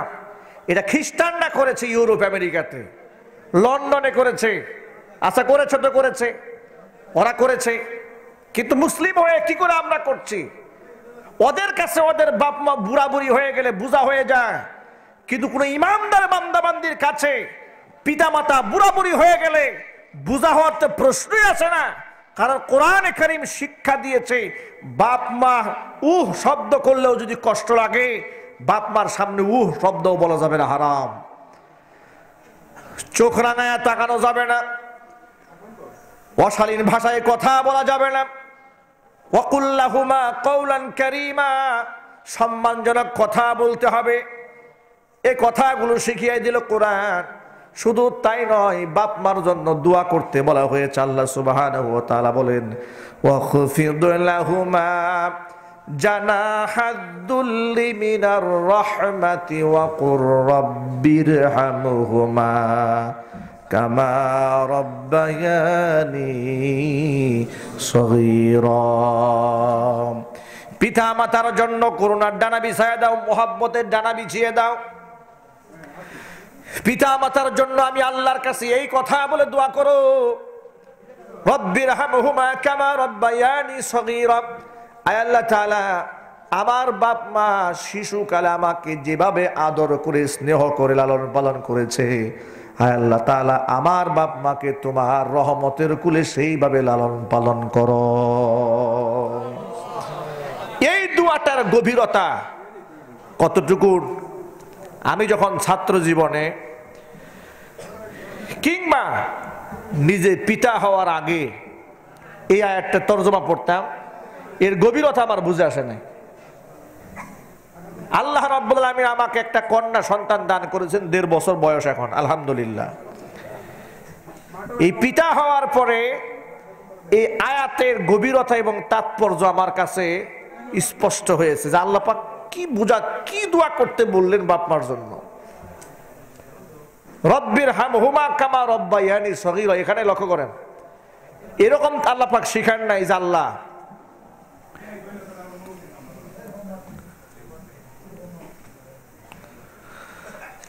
জাল্লা তুমি আমার বাপ মা, রব্বিরহামহুমা, আমার বাপ মার উপর রহম করো, কামা রাব্বায়ানি সগীরা, যেভাবে তারা আমাকে সগীরন, কাবিরন না, বড় বেলায় তো বাপ মা দেখাশোনা করেছে। যেমন 10-12 বছর বয়স হয়ে গেছে তখন বাপ মা লালন পালন করে নাই, 20 বছর হয়ে গেছে তখনও বাপ মার পেনশনের টাকা দিয়ে আমাকে লেখাপড়া করিয়েছে, ঠিক কিনা? মানে অনেক পরিশ্রম বাপ মা সারা জীবন করেছে। কিন্তু ছোটবেলার কথাটা উল্লেখ করা হয়েছে, বড় বেলার কথাটা উল্লেখ করা হয় নাই। কারণ ছোটবেলায় বাপ মা তার সন্তানকে যে অকৃত্রিম স্নেহ, মহাব্বত আর ভালোবাসা দেয়, এই ভালোবাসার কোনো তুলনা পৃথিবীতে কোথাও চলে না, ঠিক কিনা? ঠিক কিনা? একটা এক্সাম্পল দিলে সহজে বোঝা যাবেন। অনেকদিন আগের কথা, প্রচুর প্রচন্ড শীতের রাত, প্রোগ্রাম করে বাড়ি গেলাম। ফজরের নামাজ পড়ে সারা রাত জাগনা। আমার অভ্যাস হলো সারা রাত তো জাগতে হয়, প্রোগ্রাম করি, কন্টিনিউয়াস প্রোগ্রাম, প্রতিদিন প্রোগ্রাম। ফজরের পরে ঘুমায়। ফজরের পরে শুনলাম আমার ওই যে বাচ্চা মেয়েটা, তখন ওর আবেগ হলো, ও যদি টাচ পায় যে আমি ঘরে ঢুকেছি, যদি সে বুঝতে পারে, দৌড়ায় এসে বুকের মধ্যে গিয়া বসবে, বুকের মধ্যে মাথা ঠেকায় রাখবে। ছোট মেয়ে বুকের মধ্যে মাথা ঠেকায় শুলো। কিছুক্ষণ পরে পেশাব করে আমার গেঞ্জি লুঙ্গি সব ভিজাই দিল, প্রচন্ড শীতের ভেতরে। লক্ষ্য করেন, একটা জিনিস বোঝাতে চাচ্ছি আমি আপনাদেরকে। আচ্ছা, এই কাজটা যদি আমার মেয়ে না করে, যত কাছের বন্ধু হোক না কেন, যদি আমাকে একটুখানি পানিও দিত, যত বুজুম ফ্রেন্ড হোক আপনার, সদিকুন হামিম আরবিতে যাকে বলা হয়, আন্তরিক বন্ধু, সেও যদি আপনাকে ওই সময় পানি দিত শরীরে, আপনি কি বরদাস্ত করতেন? এটা এই দুষ্টুমি মানতেন? আর সিরিয়াস হলে তো পিটাপিটি করতেন, ঠিক কিনা? তো পানি দিলি কেন? কিন্তু এই যে বাচ্চাটা পেশাব করে গা ভিজিয়ে দিল, সামান্য পরিমাণ বিরক্ত হলাম না? বিরক্ত না হয়ে চিন্তা করলাম যে বাচ্চা মানুষ, ওর কি ঠান্ডা লেগে যায় কিনা। তাড়াহুড়া করে উঠে এরে মুছাই দিয়ে সুন্দর কম্বল দিয়ে শুয়ে দিয়ে, এরপরে নিজের জামা গেঞ্জি সব চেঞ্জ করে শুয়ে শুয়ে ভাবতেছি যে এটাকেই তো বাপ মার মহব্বত বলে, এটাকেই তো রব্বায়ানি সগীরা বলে, যে ছোটবেলায় যে স্নেহ বাপ মা করে, এই যে অকৃত্রিম নিঃস্বার্থ ভালোবাসা, এর কোনো তুলনায় চলে না। এ তখন বুঝে আসলো যে আল্লাহ রাসূল সাল্লাল্লাহু আলাইহি ওয়াসাল্লাম যে বলেছেন যে হুমা জান্নাতুকা ওয়া নারুকা, বাপ মাই তোমার জন্য জান্নাত, বাপ মাই তোমার জন্য জাহান্নাম। এতটুকু আদর স্নেহ করে মহব্বত করে যে বাপ মা তিল তিল করে তোমারে গড়েছে, সেই বাপ মার তুমি যখন কষ্ট দাও, আল্লাহর আরশ পর্যন্ত থরথরে কাঁপতে থাকে। বন্ধুগণ, আমি ভাবি এরকম স্নেহ শুধু আমার মেয়ের প্রতি আমার একা নয়, আমার বাপ মা আমাকে আমি যখন ছোট ছিলাম, আমার প্রতি দরদটা ঠিক এমনই ছিল। আপনার সন্তানের প্রতি আপনার ভালোবাসা ঠিক তেমন, আপনার প্রতি আপনার মা বাবার মহব্বত ঠিক একই রকম, ঠিক কিনা? এই অবস্থায় তো যুগ যুগ ধরে চলে আসতেছে, চেইনের মতো চলে আসতেছে। আমরা বিভিন্ন মাহফিলে গেলে ছোট ছোট বাচ্চাদেরকে কুলে নিয়ে মা অনেক সময় বোরকা পরে আসে, অনেক সময় পর্দার আড়াল থেকে বলে, হুজুর আমার বাচ্চাটার মাথায় একটু হাত দিয়ে দেন, বাচ্চাটাকে একটু ফু দিয়ে দেন। আমি আমার জীবনে খুব কম মানুষ পেয়েছি যে নিজের কথা বলে যে হুজুর আমার মাথায় একটু ফু দিয়ে দেন, ঠিক কিনা? খুব কম মানুষ বলে হুজুর আমার জন্য একটু দোয়া করেন। বেশিরভাগ মানুষ বলে হুজুর আমার বাচ্চার জন্য দোয়া করেন, আল্লাহ পাক যেন ওরে মানুষের মতো মানুষ বানায়, আমার বাচ্চাকে যেন আল্লাহ সুস্থ রাখে, বাচ্চার মাথায় একটু হাত বুলায় দেন, বাচ্চাকে একটু পানি পরে দেন, একটু ফু দিয়ে দেন। মানে এই যে বাচ্চার প্রতি মা বাবার যে স্নেহ, মহব্বত, ভালোবাসা, আন্তরিকতা এত বেশি, আল্লাহ সুবহানাহু ওয়া তাআলার কাছে এটা মাকবুল হয়েছে, মঞ্জুর হয়েছে। এই জন্য বাপ মা যদি দিল থেকে কোনো কথা বলে সন্তানের জন্য 100% আল্লাহর কাছে কবুল হয়ে যায়। আল্লাহু আকবার বলেন। এই জন্য আজকে মাহফিলে যারা এসেছেন সকল ভাইদেরকে আমি অনুরোধ জানাচ্ছি, আমার আপনার সারা জিন্দেগির একটা পণ হবে, যতদিন পর্যন্ত মাটিতে বেঁচে আছি আমার দ্বারা আমার বাবা মা যেন যারা পরিমাণ কষ্ট না পায়। এই হিম্মত করতে পারবো না ইনশাল্লাহ? পারবেন ইনশাল্লাহ? কারা কারা পারবেন হাত দেখতে চাই ইনশাআল্লাহ। আলহামদুলিল্লাহ, আলহামদুলিল্লাহ, আল্লাহ কবুল করেন, বলেন আমিন। হাত নামান, হাত নামান। এবার বিষয়টি লক্ষ্য করেন, এই যে কথাগুলো বললাম আপনাদের সামনে, সন্তানকে বাপ মা এত মহব্বত করেন, ভালোবাসেন। নবী করিম সাল্লাল্লাহু আলাইহি ওয়াসাল্লামের কাছে প্রশ্ন করা হলো, মান আবারু ইয়া রাসূলুল্লাহ, হে নবীজি কোন ব্যক্তি আমার কাছে বেশি হক রাখে ভালো ব্যবহার পাওয়ার, কার সাথে আমি ভালো ব্যবহার করব? আল্লাহ রাসূল বলেন উম্মাকা, তোমার মা। সাহাবী বলেন সুম্মা মান, তারপরে কি? হুজুর বলেন উম্মাকা, এরপরেও তোমার মা। সাহাবী বলেন তারপরে কার? হুজুর বলেন তোমার মা। চতুর্থ নম্বরে বলেন তারপরে কার? হুজুর বলেন তোমার বাবা। মায়ের মর্যাদা কয় গুণ বেশি? কয় গুণ বেশি? 3 গুণ। কারণ মা এমন 3টা কষ্ট অতিরিক্ত করেন যে কষ্টের মধ্যে বাবার কোনো শরিক নাই। সেই কষ্টটা কি? 1 নাম্বার কষ্ট হলো মা যে 8 মাস 9 মাস গর্ভে ধারণ করে বাচ্চাকে, এই ক্ষেত্রে পিতার কোনো শরিক নাই, অংশীদারিত্ব নাই। কোরআনে কারিমের মধ্যে আল্লাহ তাআলা সেই কষ্টের মুহূর্তের কথা উল্লেখ করে বলেন, হামালাতুহু উম্মুহু কুরহাউ ওয়া ওয়াদাআতুহু কুরহা। মা কষ্ট করে গর্ভে ধারণ করেছে, আবার ভূমিষ্ঠ করেছে কষ্ট করে। এই যে 10 মাস 8 মাস 9 মাস গর্ভে ধারণ করলো, এই ক্ষেত্রে বাবার কোনো ভূমিকা নাই, 1 নাম্বার। 2 নাম্বার, গর্ভপাত করার সময় ডেলিভারির সময় যে কষ্ট করেছে সেক্ষেত্রে বাবার কোনো ভূমিকা নাই। 3 নাম্বার হলো 2 বছর পর্যন্ত নিজের স্তন্য দান করে তিল তিল করে বাচ্চাকে বড় করেছে, এই কষ্টের মধ্যেও বাবার কোনো ভূমিকা নাই। এই 3টা জায়গায় মায়ের অতিরিক্ত কষ্ট থাকার কারণে আল্লাহ সুবহানাহু ওয়া তাআলা মায়ের মর্যাদা 3 গুণ বাড়াইয়া দিলেন। মাকে প্রাধান্য দিন, মোহাব্বত করে ভালোবাসেন। এই যে এখন শীতকাল না বর্তমানে, এই শীতের রাতে আমি অনেক জায়গাতে বলি যে দেখেন মানুষ যখন বাজারে যায় কেনাকাটা করতে, বিশেষ করে ঈদের সময় যায়, সবার আগে মানুষ বর্তমানে প্রাধান্য দেয় ছেলে মেয়েকে। বাচ্চাটা কিনে, স্ত্রীরটা কিনে, এরপরে বুড়ি মা থাকলে, বুড়া বাবা থাকলে তাদের জন্য কেনে। ভালো এবং দামি কম্বল এটা বৃদ্ধ বাপ মাকে দেওয়া হয় না। মনে করেন বাপ মা পান খায়, পিক ফেলে, এটা নষ্ট করে ফেলবে, এই জন্য ছেঁড়া ফাটা কাঁথা, ছেঁড়া কম্বল বুড়া মানুষের জন্য বাজেট হয়। ভালো ভালো কম্বল এটা নিজেদের জন্য, বউ বাচ্চার জন্য বাজেট হয়, এটা ঠিক নয়। বরং উচিত তো ছিল সবার আগে বাপ মাকে প্রাধান্য দেওয়া। ভালো জামা, ভালো শাড়ি, ভালো কাপড়, ভালো চাদর, ভালো উড়না, এটা বাপ মাকে আগে দেওয়া দরকার। কারণ কোরআন শরীফে একটা আয়াতের মধ্যে আল্লাহ সুবহানাহু ওয়া তাআলা বলেন, ইয়াসআলুনাকা মাযা ইউনফিকুন। হে রাসূল, এরা আপনার কাছে জানতে চেয়েছে এরা কোথায় খরচ করবে, কি খরচ করবে। কুল মা আনফাকতুম মিন খাইরিন ফালিল ওয়ালিদাইনি ওয়াল আকরাবিনা ওয়াল ইয়াতামা ওয়াল মাসাকিনি ওয়া ইবনিস সাবিল ওয়া মা তাফআলু মিন খাইরিন ফাইন্নাল্লাহা বিহি আলিম। হে রাসূল, জানতে চেয়েছে কোথায় খরচ করবে, আপনি বলেন মা আনফাকতুম মিন খাইরিন ফালিল ওয়ালিদাইনি, যা খরচ করবে ভালো কল্যাণকর সেটা সবার আগে খরচ করো বাপ মার পেছনে। সুবহানাল্লাহ বলবেন না? গাছের প্রথম ফল পীর সাহেবের বাড়ির জন্য বাজেট না করে বাপ মার জন্য বাজেট করে ফেলেন। কথা স্পষ্ট হলো কিনা? আবার বলি, গাছের প্রথম ফল পীর সাহেবের জন্য আর হুজুরের জন্য বাজেট না করে প্রথম ফলটা বাপ মার জন্য বাজেট করে ফেলেন। হাদিয়ার প্যাকেটটা পীরের বাড়িতে দেওয়ার আগে যে খাসিটা মান্নত করেছেন পীর সাহেব, ওই খাসিটা জবাই দিয়া বাপ মারে খাওয়াই দিয়েন, ফায়দা বেশি হবে।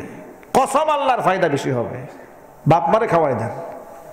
কোরআন শরীফে আল্লাহ পাক বললেন যে জিজ্ঞেস করেছে কি খরচ করবে, আল্লাহ পাক বলেন ফালিল ওয়ালিদাইনি, সবার আগে বাপ মা। সবার আগে কে? আবার কোন? তাকে আমি বললাম, কে বলছেন? আল্লাহ পাক বলছেন ফালিল ওয়ালিদাইনি, সবার আগে বাবা মা, এর পিছনে ঢালো। পারবো ইনশাল্লাহ? আমরা পারবো ইনশাল্লাহ।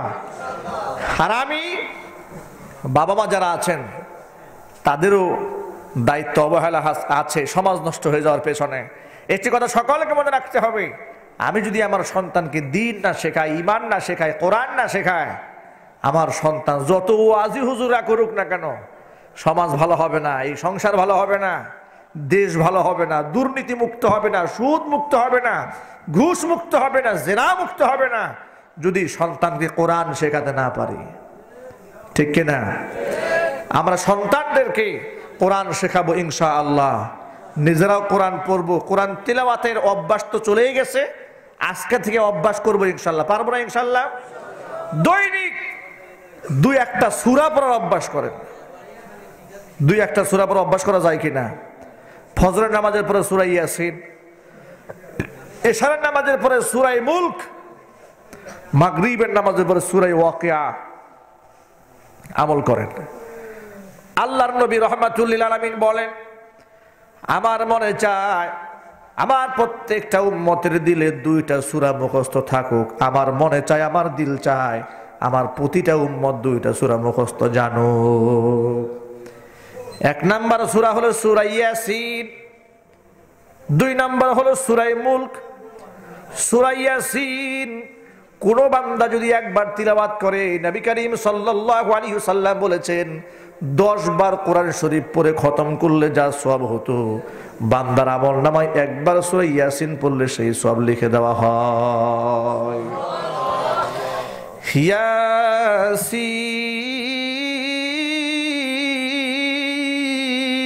ইয়াসিন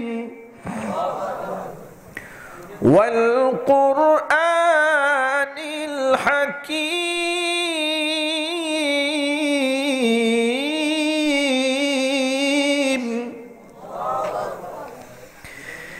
ইন্নাকা লামিনাল মুরসালিন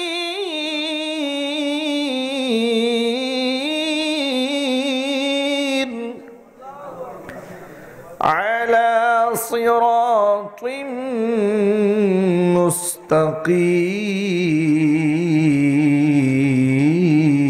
মুস্তাকিম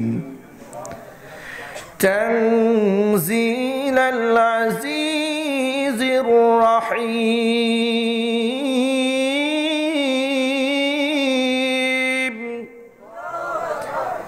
সূরা ইয়াসিন ফজরের নামাজের পরে একবার তিলাওয়াত করুন, আর প্রতি রাতে একবার সূরা মুলক তিলাওয়াত করুন।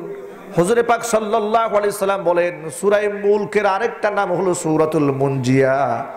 মুনজিয়া মানে হলো রক্ষাকারী। এই বান্দা এই বান্দিকে কবরের মধ্যে যখন শোয়ায় দেওয়া হবে, সূরা মুলক বান্দা বান্দির জন্য পাহারাদার হয়ে কবরে ঢুকে যাবে। কবরের আযাব বড় মারাত্মক এবং কঠিন। আল্লাহ যেন কবরের আযাব থেকে আমাদেরকে বাঁচান, হেফাজত করেন। সকলে বলেন আমিন। কবরের আযাব কত কঠিন, সইতে আমি পারিব না। মৃত্যু যন্ত্রণা কত কঠিন, সইতে আমি পারিব না। ওগো দয়াময় হে রহিম, চাই যে তোমার শুধু করুণা। কবরের আযাব কত কঠিন, সইতে আমি পারিব না। মৃত্যু যন্ত্রণা কত কঠিন, সইতে আমি পারিব না। মসজিদের ওই পালকি খানা আসবে সবার দ্বারে সবার জানা। মসজিদের ওই পালকি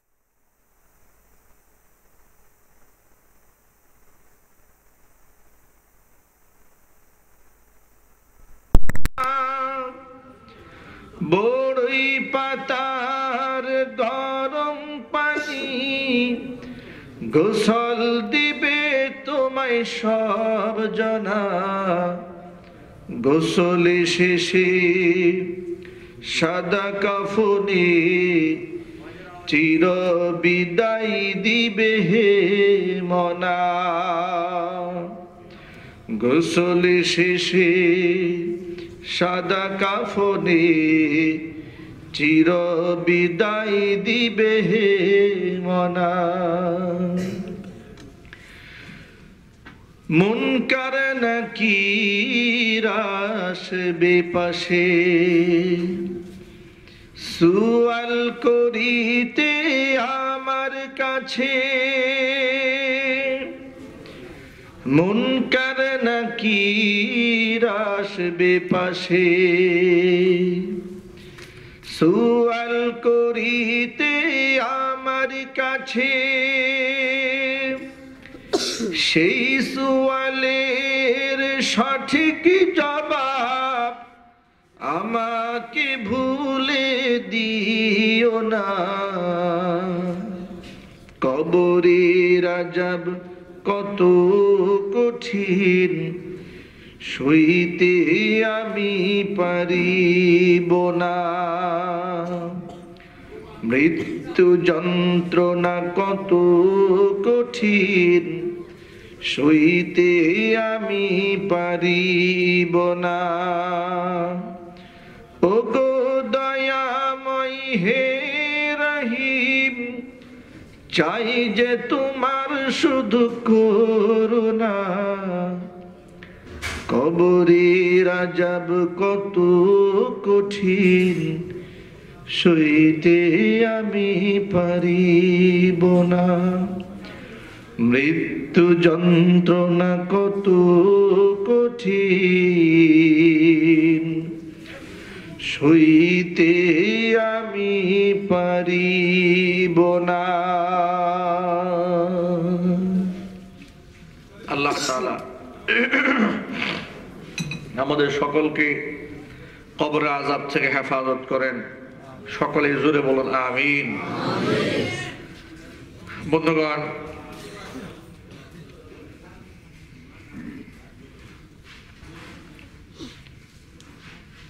অনেক ভাইরা অনুরোধ জানিয়েছেন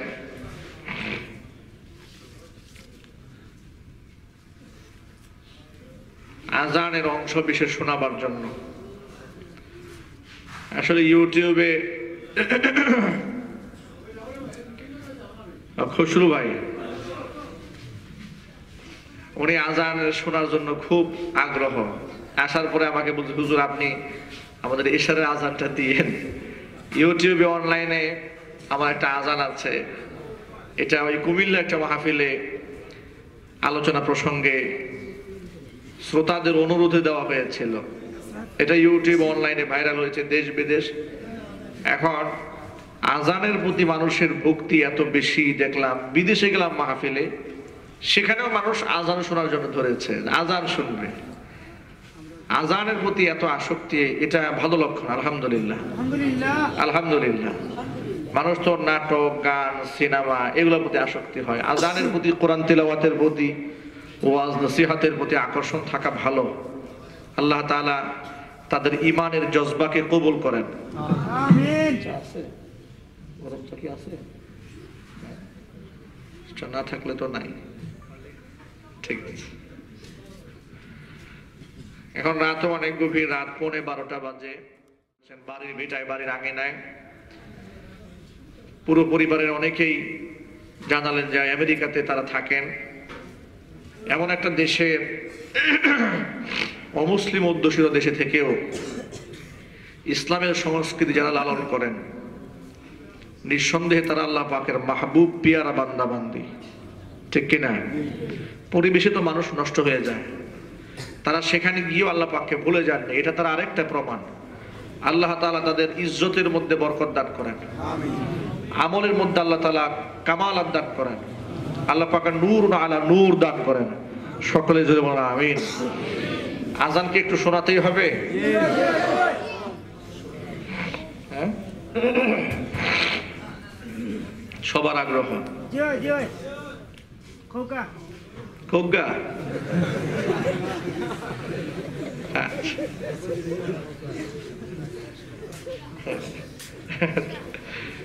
কোথায় জানো গত বছর জকিগঞ্জে এক বক্তা বয়ান করছিলেন আপনাদের আঞ্চলিক ভাষায় উনি কথার মাঝখানেই বলতেছিলেন কোক্কা সুবহানাল্লাহ আমরা আন্দাজে আমি ধরে নিলাম যে কোক্কা মানে বলুন ঠিক না?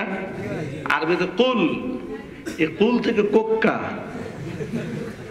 আচ্ছা, আসলে আমি আজান যেটা দেই, এটা সেই আজান এই সুরে সর্বপ্রথম যার কণ্ঠ থেকে আল্লাহ তাআলা আজানটা কবুল করেছেন, তিনি আজকে দুনিয়াতে নেই। মরহুম কারি উবাইদুল্লাহ রহমাতুল্লাহি আলাইহি। রেডিও সেন্টারে, টেলিভিশনে আপনারা দীর্ঘদিন যাবত আপনারা যে আজান শুনে আসতেছেন, কোরআনের এই আজানের পাখি দুনিয়া থেকে চলে গেছেন। আল্লাহ পাক তাকে জান্নাতুল ফেরদাউসের মেহমান বানায় নেন। আমি একটুখানি আজান আপনাদের শোনাচ্ছি ইনশাআল্লাহ। আল্লাহু আকবার, আল্লাহু আকবার।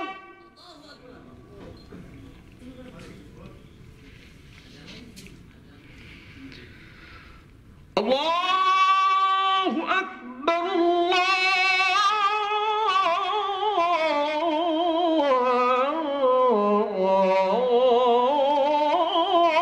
আল্লাহু আকবার।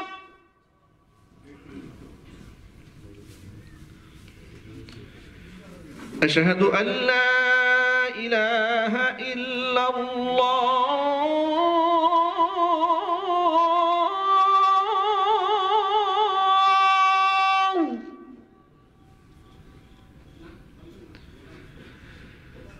أشهد أن لا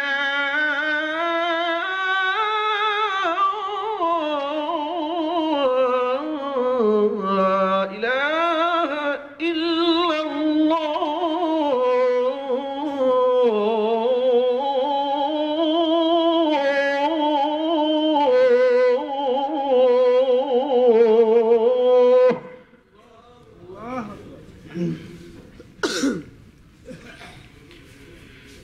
أشهد أن محمدا رسول الله.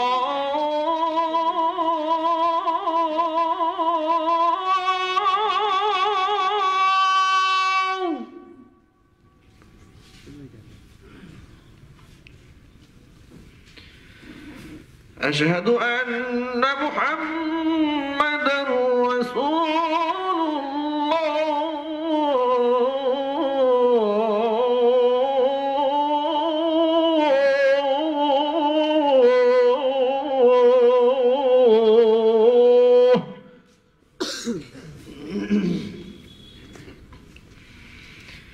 حي على الصلاة.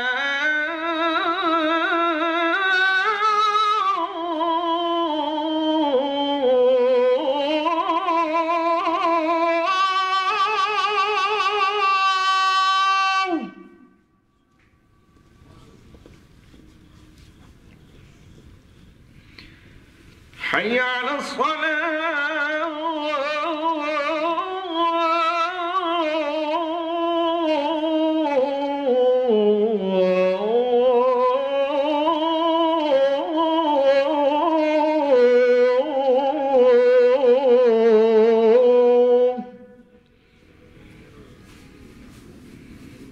আজান এই পর্যন্ত থাক, রাত এখন গভীর ফুল আজান হয়ে গেলে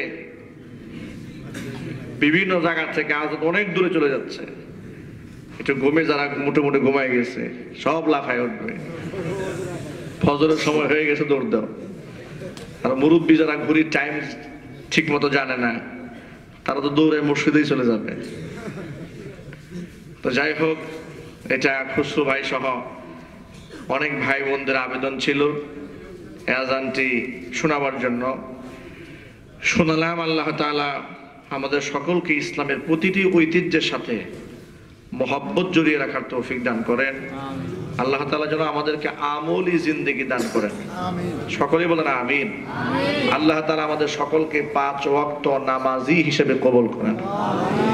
আরো জোরে বলেন আমিন। আমার মা বোনদেরকে আল্লাহ তাআলা মাফ করে দেন, ভাইদেরকে মাফ করেন, বোনদেরকে আল্লাহ তাআলা মাফ করেন।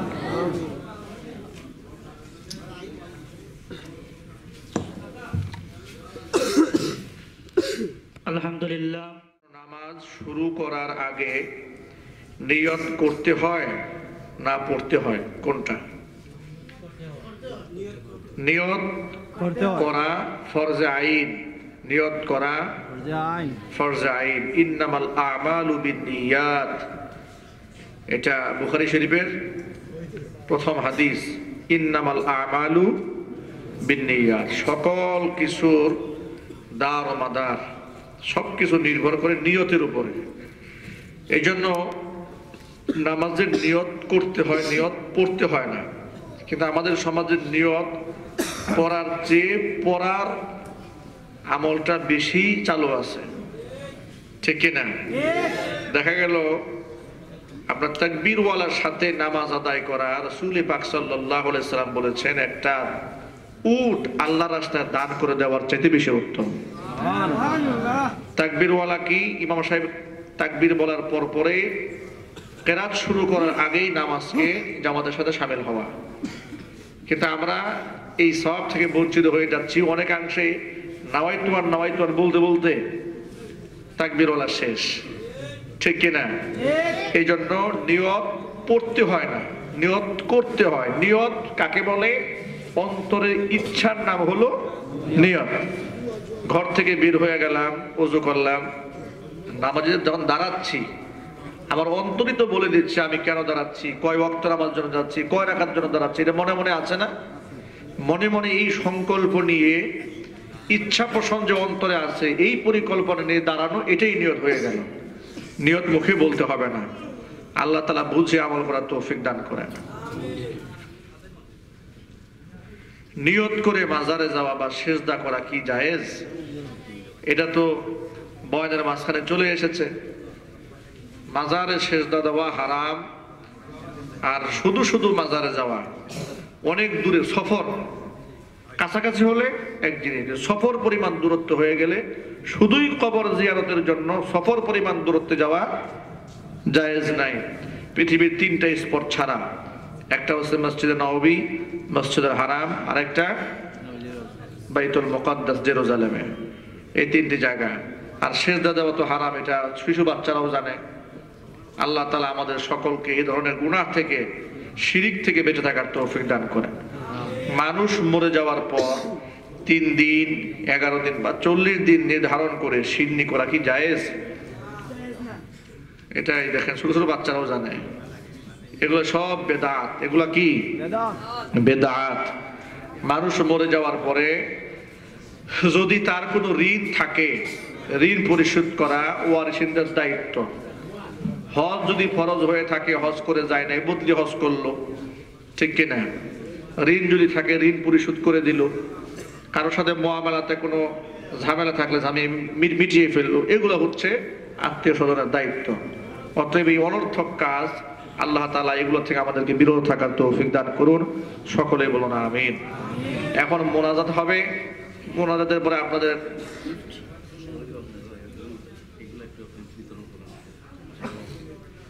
ঠিক আছে, ঠিক আছে।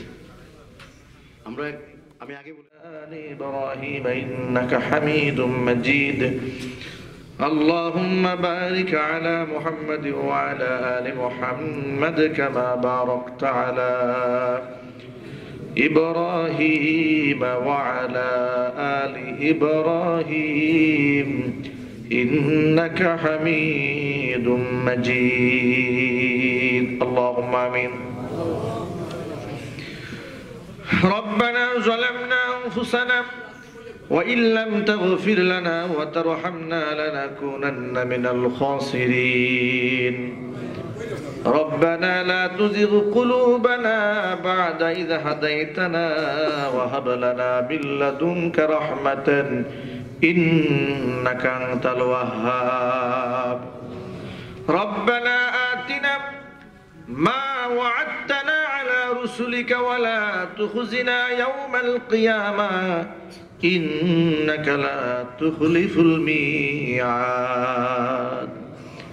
আল্লাহ তাআলা মাবুদ, অর্ধ রজনী হয়ে গেল, গভীর রাত, কোরআন সুন্নাহ নিয়ে আলোচনা করে তোমার শাহী দরবারে হাত দুখানা বাড়িয়ে দিলাম। মাবুদ গো, মেহেরবানি করি আলোচনার ভুল বেয়াদবি ক্ষমা করে সওয়াবের হাদিয়াটুকুন কবুল করে মঞ্জুর করে সোনার মদিনায় তোমার হাবিবের রওজা মোবারকে পৌঁছিয়ে দাও। তামাম পৃথিবীর মাটির নিচে যত মুমিন মুমিনাত মুসলিমিন মুসলিমাত চিরবিদায় হয়ে চলে গেছেন, আল্লাহ তাদের আরওয়াহের উপরে সওয়াবের হাদিয়াগুলি পৌঁছিয়ে দাও। খাস করে আমাদের মা বাপ যাদের দুনিয়ার জমিন থেকে চলে গেছে, আল্লাহ মা বাবার কবরগুলোকে জান্নাতের টুকরা বানিয়ে দাও। আল্লাহ তাআলা যারা টাকা দিয়ে পয়সা দিয়ে বুদ্ধি দিয়ে শ্রম দিয়ে সময় দিয়ে জান্নাতের বাগান সাজালেন, মাবুদ গো মেহেরবানি করে তাদের জিন্দেগির গুনার খাতা মাফ করে দাও। কিয়ামতের দিন মুসিবতের সময়ে মাহফিল তাদের সকলের জন্য নাজাতের জরিয়া বানিয়ে দাও। আল্লাহ তাআলা খাস করে চৌধুরী বাড়ির যতগুলো সদস্য প্রবাসে থাকে, আল্লাহ মেহেরবানি করে সকলকে তুমি সিহহাতে কামেলা দান করে দাও। হালাল রুজি রোজগারের তৌফিক দান করে দাও। সকল বালা থেকে মুসিবত থেকে আল্লাহ হেফাজত করে নাও। আল্লাহ তাআলা অত্র এলাকায় যত মুর্দিগান কবর মাটিতে শায়িত আছেন, কিয়ামত পর্যন্ত কবর আযাব মাফ করে দাও। প্রত্যেক বছর এর থেকে আরো বিশাল আয়োজন করে কোরআন সুন্নাহর হক্কানিয়তের কথাগুলো মানুষের কর্ণকুহরে পৌঁছিয়ে দিতে পারে সেই তৌফিক দান করে দাও। অনেকেই দোয়া চেয়েছেন, অসুস্থ আছে, আল্লাহ মেহেরবানি করে শিফায়ে কামিলা আজলা দান করে দাও। আল্লাহ এক বোন অসুস্থ, আমেরিকায় থাকে, ব্লাড ক্যান্সার, আল্লাহ ক্যান্সার হয়েছে, মাবুদ গো মেহেরবানি করে তাকে তুমি শিফায়ে কামিলা আজলা দান করে দাও। আল্লাহ জানা পর্দার অন্তরাল থেকে আমার মা বোনের হাত তুলে ধরেছেন, মা বোনদের মাফ করে দাও। নিঃসন্তানী মাকে সন্তান দিয়ে দাও। স্বামী স্ত্রীর মধ্যে যদি মহাব্বত না থাকে, মেহেরবানি করে মহাব্বত পয়দা করে দাও। সন্তান সন্ততি পিতা মাতার অবাধ্য হয়ে গেলে মেহেরবানি করে বাধ্যগত বানিয়ে দাও। আমাদের সন্তান স্ত্রী পরিবার পরিজন যাদেরকে আমরা ঘরের মধ্যে রেখে এসেছি, আল্লাহ মেহেরবানি করে সকলকে 5 ওয়াক্ত নামাজি হিসেবে কবুল করে নাও। আল্লাহ তাআলা যে বাড়ির আমি নাই বসি তোমার দ্বারে হাত তুলে ধরেছি, আসমানি জমিনি বালা হর কিসমের বালা মুসিবত থেকে হেফাজত করে নাও। বৃদ্ধ বাবারা হাত তুলে ধরেছেন, নেখায় আন্দাজ করে দাও। বাকি জিন্দগি তোমার মর্জি মাফিক চলার তৌফিক দান করে দাও। তামাম পৃথিবীতে মুসলমানেরা যে যেখানে নির্যাতিত নিপীড়িত আছে, আল্লাহ জালেমের জুলুম থেকে মুসলমানদের হেফাজত করে নাও। খাস করে ফিলিস্তিনের নিরীহ মুসলমানদেরকে ইসরায়েলি পশু সৈন্যদের হাত থেকে আল্লাহ তুমি বাঁচাও। আল্লাহ তাআলা সিরিয়ার মুসলমানদের হেফাজত করে নাও। আল্লাহ তাআলা মিয়ানমারের রোহিঙ্গা মুসলমানদের হেফাজত করে নাও। কাশ্মীরের মুসলমানদের হেফাজত করে নাও। খাস করে 56,000 বর্গ মাইলের সোনার বাংলাদেশটাকে ইসলামের দেশ হিসেবে কবুল করে নাও। রব্বির হামহুমা কামা রব্বায়ানি সগীরা তাকাব্বাল মিন্না ইন্নাকা আনতাস সামিউল আলিম وتب علينا إنك أنت التواب الرحيم سبحان ربك رب العزة عما يصفون وسلام على المرسلين والحمد لله رب العالمين واجعل آخر كلمتنا عند الموت لا إله إلا الله محمد رسول الله. السلام عليكم ورحمة الله وبركاته.